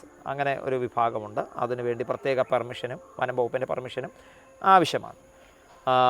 ഇപ്പോൾ മുമ്പേ ചോദിച്ച ഒരു ചോദ്യം, റെസ്ക്യൂവിൽ അപകടകരമായ എന്തെങ്കിലും അനുഭവങ്ങൾ ഉണ്ടായിട്ടുണ്ടോ എന്നുള്ളതാണ് ചോദ്യം. അപ്പോൾ തീർച്ചയായിട്ടും അപകടകരമായ സാധ്യതകളുണ്ട്. കാരണം നമ്മൾ റെസ്ക്യൂ ചെയ്യുന്ന ആളെന്ന് പറയുന്നത് വൈൽഡ് ആനിമൽസാണ്. ഇവരെ രക്ഷിക്കാൻ ചെല്ലുകയാണ് എന്നുള്ള യാതൊരു വിധമായ ബോധവും ഈ പാമ്പ് വർഗ്ഗങ്ങൾക്കൊന്നിനും തന്നെ ഇല്ല. അതുകൊണ്ട് തന്നെയാണല്ലോ അവർ എപ്പോഴും ഏറെ സമയത്തും വൈൽഡ് ആനിമൽസ് എന്നുള്ളതായ ഒരു പേരിൽ അല്ലെങ്കിൽ ആ ഒരു കാറ്റഗറിയിൽ അവരറിയപ്പെടുന്നത്. അപ്പം അനവധി അപകടങ്ങൾ സംഭവിക്കപ്പെടാവുന്ന സാഹചര്യങ്ങൾ ഈ 3.5 വർഷത്തിനോടകം റെസ്ക്യൂ സംവിധാനത്തോടുള്ള ബന്ധത്തിൽ ഉണ്ടായിട്ടുണ്ട്. ദൈവത്തിൻ്റെ മഹാകരുണയാലാണ് എന്ത് ചെയ്യുന്നത്, നമ്മൾ രക്ഷപ്പെട്ടു പോകുന്നത്.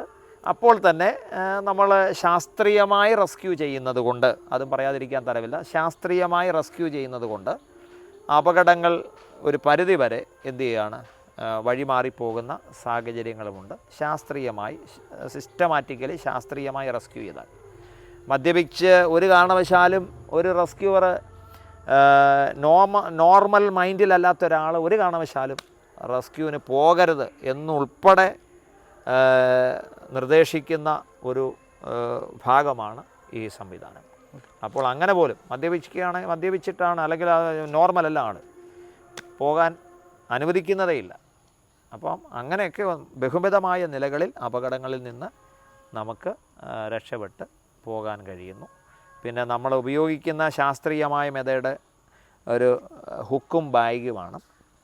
നേരത്തെ നമ്മളൊരു ആർട്ടിഫിഷ്യൽ ഇവരെ ആംബ്യൂഷ് പ്രൊഡക്റ്റേഴ്സ് ആകയാൽ അവരെ അങ്ങോട്ടൊന്ന് ഗൈഡ് ചെയ്താൽ മതി. ഗൈഡ് ചെയ്യാൻ വേണ്ടിയാണ് ഈ ഹുക്ക് നമ്മൾ ഉപയോഗിക്കുന്നത്. ഹുക്ക് ഗൈഡ് ചെയ്യാനും 2 നമ്മുടെ പ്രൊട്ടക്ഷനും എല്ലാം ഇരിക്കുന്നത് ഈ ഹുക്കയിലാണ്, ഉപയോഗിക്കുന്ന ഹുക്കയിലാണ്. അപ്പോൾ അത് നിമിത്തം അപകടങ്ങൾ ഇങ്ങോട്ട് ബൈറ്റ് ചെയ്യാൻ വന്നു കഴിഞ്ഞാൽ നമ്മൾ ആ ഹുക്കയിൽ അവനെ ഹാൻഡിൽ ചെയ്താണ് കാര്യങ്ങൾ കൊണ്ടുപോകുന്നത്. അതുകൊണ്ട് അപകടങ്ങൾ വളരെ കുറവാണ്. പിന്നെ ഹെൽമറ്റ് വെച്ചാൽ അപകടം ഒഴിവാക്കാൻ വേണ്ടിയാണ്, ഹെഡ് ഇഞ്ചുറി ഒഴിവാക്കാൻ വേണ്ടിയാണ് ഹെൽമറ്റ് നമ്മൾ ഉപയോഗിക്കുന്നത്.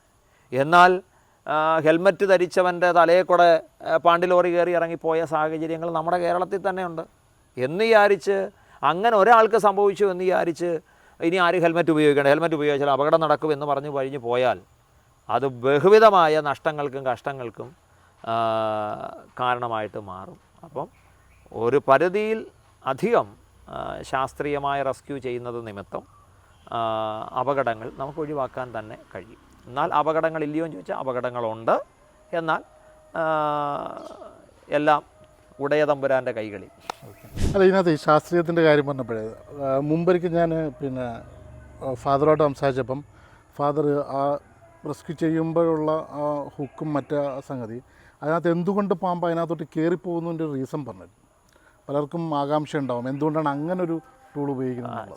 ചിലർ ചിന്തിച്ച് വെച്ചിരിക്കുന്ന ഇതിനെന്തോ ഒരു പ്രത്യേകതയുണ്ടോ, അത് അങ്ങോട്ടും കയറിയല്ലോ അവിടെ വെച്ച് കൊടുത്തത്. കാരണം നമ്മൾ കഴിവുള്ളിടത്തോളം പാമ്പിനെ പിടിക്കാതിരിക്കാനാണ് ശ്രമിക്കുന്നത്. കാരണം അവരെ പിടിക്കാതിരിക്കാൻ, കാരണം ഒന്ന് അവരെ പിടിക്കുന്നത് അവർക്ക് ഇഷ്ടമല്ല. ഒരു പക്ഷേ ഇനിയും നമുക്കും അപകടം കുറവാണ് പിടിക്കാതിരുന്നാലേ. അപ്പോൾ ഈ പല കാരണങ്ങൾ കൊണ്ട് പിടിക്കാതെ അവനെ എങ്ങനെയെങ്കിലും നമ്മൾ വച്ചിരിക്കുന്ന കൂട്ടിലേക്ക് കയറ്റാനാണ് നമ്മൾ ശ്രമിക്കുന്നത്. പക്ഷേ അയാൾ പിടിവിട്ട് പോകും, പിടിതരത്തില്ല, ഇതിലേക്ക് കയറുന്നില്ല എന്നുള്ളൊരവസ്ഥയിലേക്ക് വന്നു കഴിഞ്ഞാൽ നമ്മളതിൻ്റെ ടെയിലിൻ്റെ പ്രത്യേക ഒരു ഭാഗമുണ്ട്. അപ്പോൾ ആ ഭാഗത്ത് നമ്മൾ പിടിച്ചാണ് അവനെ എന്ത് ചെയ്യുന്നത്, അങ്ങോട്ട് ഗൈഡ് ചെയ്യുന്നത്. ഞാൻ പറഞ്ഞിരുന്നു, ഇവർ ഒളിവിടങ്ങളിൽ ഒളിഞ്ഞ് പാർക്കുവാൻ ആഗ്രഹിക്കുന്ന ജീവിയാണ്. മനുഷ്യനെ കാണാൻ ആഗ്രഹിക്കുന്ന ജീവിയല്ല. മനുഷ്യരെ കാണുന്നത് അവർക്ക് 10 മടങ്ങ് ഭയമാണ്. അതുകൊണ്ടാണ് നമ്മളെ കണ്ടേച്ച് ഓടി ഒളിക്കുന്നത്. അതുകൊണ്ട് തന്നെയാണ് ഈ ശാസ്ത്രീയമായ റെസ്ക്യൂ വിജയിക്കുന്നതിൻ്റെ പിൻപിലെ ഒരു സൈക്കോളജിക്കൽ, ഈ പാമ്പിൻ്റെ ഒരു സൈക്കോളജിക്കൽ ഭാഗം എന്ന് പറയുന്നത് ഇവർ ഓടി ഒളിക്കുകയാണ്. അപ്പോൾ നമ്മൾ നേരത്തെ അവനെ എടുക്കുന്നതിന് മുൻപ് തന്നെ ഒരു ആർട്ടിഫിഷ്യൽ മാളം ഉണ്ടാക്കി വെക്കുന്നു, അതിലേക്ക് അവനെ പ്രവേശിപ്പിക്കുകയാണ്. അതിന് പ്രത്യേകമായ ഒരു കാര്യങ്ങളുമില്ല. അപ്പം അത് സിസ്റ്റമാറ്റിക്കലി നമ്മളൊക്കെ ഉദ്ദേശിക്കും. ഇപ്പോൾ ഞാൻ നമ്മുടെ വലിയ കുളങ്ങര എന്ന് പറയുന്ന സ്ഥലത്ത് ഞാൻ ഒരു റസൽസ് വൈപ്പറിനെ അണലിയെ ഒരു ഗേറ്റിൻ്റെ ഭാഗത്തുണ്ട്. അവിടുത്തെ വാർഡ് മെമ്പർ ഉൾപ്പെടെയുള്ള നാട്ടുകാരെല്ലാം കൂടെ എന്നെ വിളിച്ചു ചെന്നു. അപ്പം നമുക്കൊരു ചെയ്ത് വന്നതിൻ്റെ ഒരു ഒരു എക്സ്പീരിയൻസ് നമുക്കുണ്ട്. അപ്പോൾ അങ്ങേപ്പുറത്തെ ഭാഗം ഓപ്പണാണ്, പിന്നെ ഇങ്ങേപ്പുറത്തെ ഭാഗം മതിലിനോട് ചേർന്ന ഭാഗമാണ്. അപ്പോൾ ആ മതിലിനോട് ചേർന്ന് ഗേറ്റിൻ്റെ അവിടെയാണ് കിടക്കുന്നത്. അപ്പോൾ അപ്പുറത്തെ സൈഡിലേക്ക് പോകാനുള്ള സാഹചര്യങ്ങളുമില്ല. അപ്പോൾ ഇത് മനസ്സിലാക്കി നാട്ടുകാർക്കത് മനസ്സിലായില്ല. അത് മനസ്സിലാക്കി എങ്ങനെയാണെന്ന് ചോദിച്ചു കഴിഞ്ഞാൽ നമ്മുടെ എക്സ്പീരിയൻസ്. അപ്പോൾ ഞാൻ വച്ച മാളത്തിലേക്ക് തന്നെ ഒന്നും ചെയ്ത് ചുമ്മാ ഒന്ന് തട്ടിക്കൊടുത്തതേ ഉള്ളൂ. ആൾ ചെന്ന് ആർട്ടിഫിഷ്യൽ മാളത്തിലേക്ക് കയറി. അതെന്താ അവിടെ തന്നെ കയറി ഇങ്ങോട്ട് കയറാഞ്ഞത്, അങ്ങോട്ട് പോകാഞ്ഞത് എന്നുള്ള ചോദ്യത്തിന് ഒറ്റ കാര്യമേ ഉള്ളൂ. അത് അവിടേക്ക് അവനെ ഗൈഡ് ചെയ്യാൻ പറ്റുമെന്നുള്ളത് നമ്മുടെ ഇത്രയും നാളത്തെ ഈ റെസ്ക്യൂ ചെയ്തത് കൊണ്ട് നമുക്കൊരു ഒരു ഉദ്ദേശമുണ്ട്. അതിലേക്ക് അവനെ കയറ്റാൻ പറ്റും. ഇനി അവിടെ കയറിയില്ലെങ്കിൽ അതിലേക്ക് അവിടെ കയറ്റാൻ ഞങ്ങളൊക്കെ പ്രാപ്തരാണ്. ഇത്രയും നേരം നമ്മളുമായിട്ട് പാമ്പിനെ റെസ്ക്യൂ ചെയ്യൽ, അതോടൊപ്പം തന്നെ നമ്മൾ ഈ പാമ്പ് ഭീതി നിലനിൽക്കുന്നൊരു സമയത്ത് പ്രത്യേകം ശ്രദ്ധിക്കേണ്ട കാര്യങ്ങൾ, ഇങ്ങനെ ഒരുപാട് സംഗതികൾ നമ്മളോടൊപ്പം ഷെയർ ചെയ്തത് ഫാദർ ചാർലി വർഗീസാണ്. ടൈം ലൈനുമായിട്ട് ഞങ്ങളുടെ പ്രേക്ഷകരുമായിട്ട് ഇത്രയും നേരം സമയം ചെലവഴിച്ചതിന് നന്ദി. Okay, thank you so much. God bless you.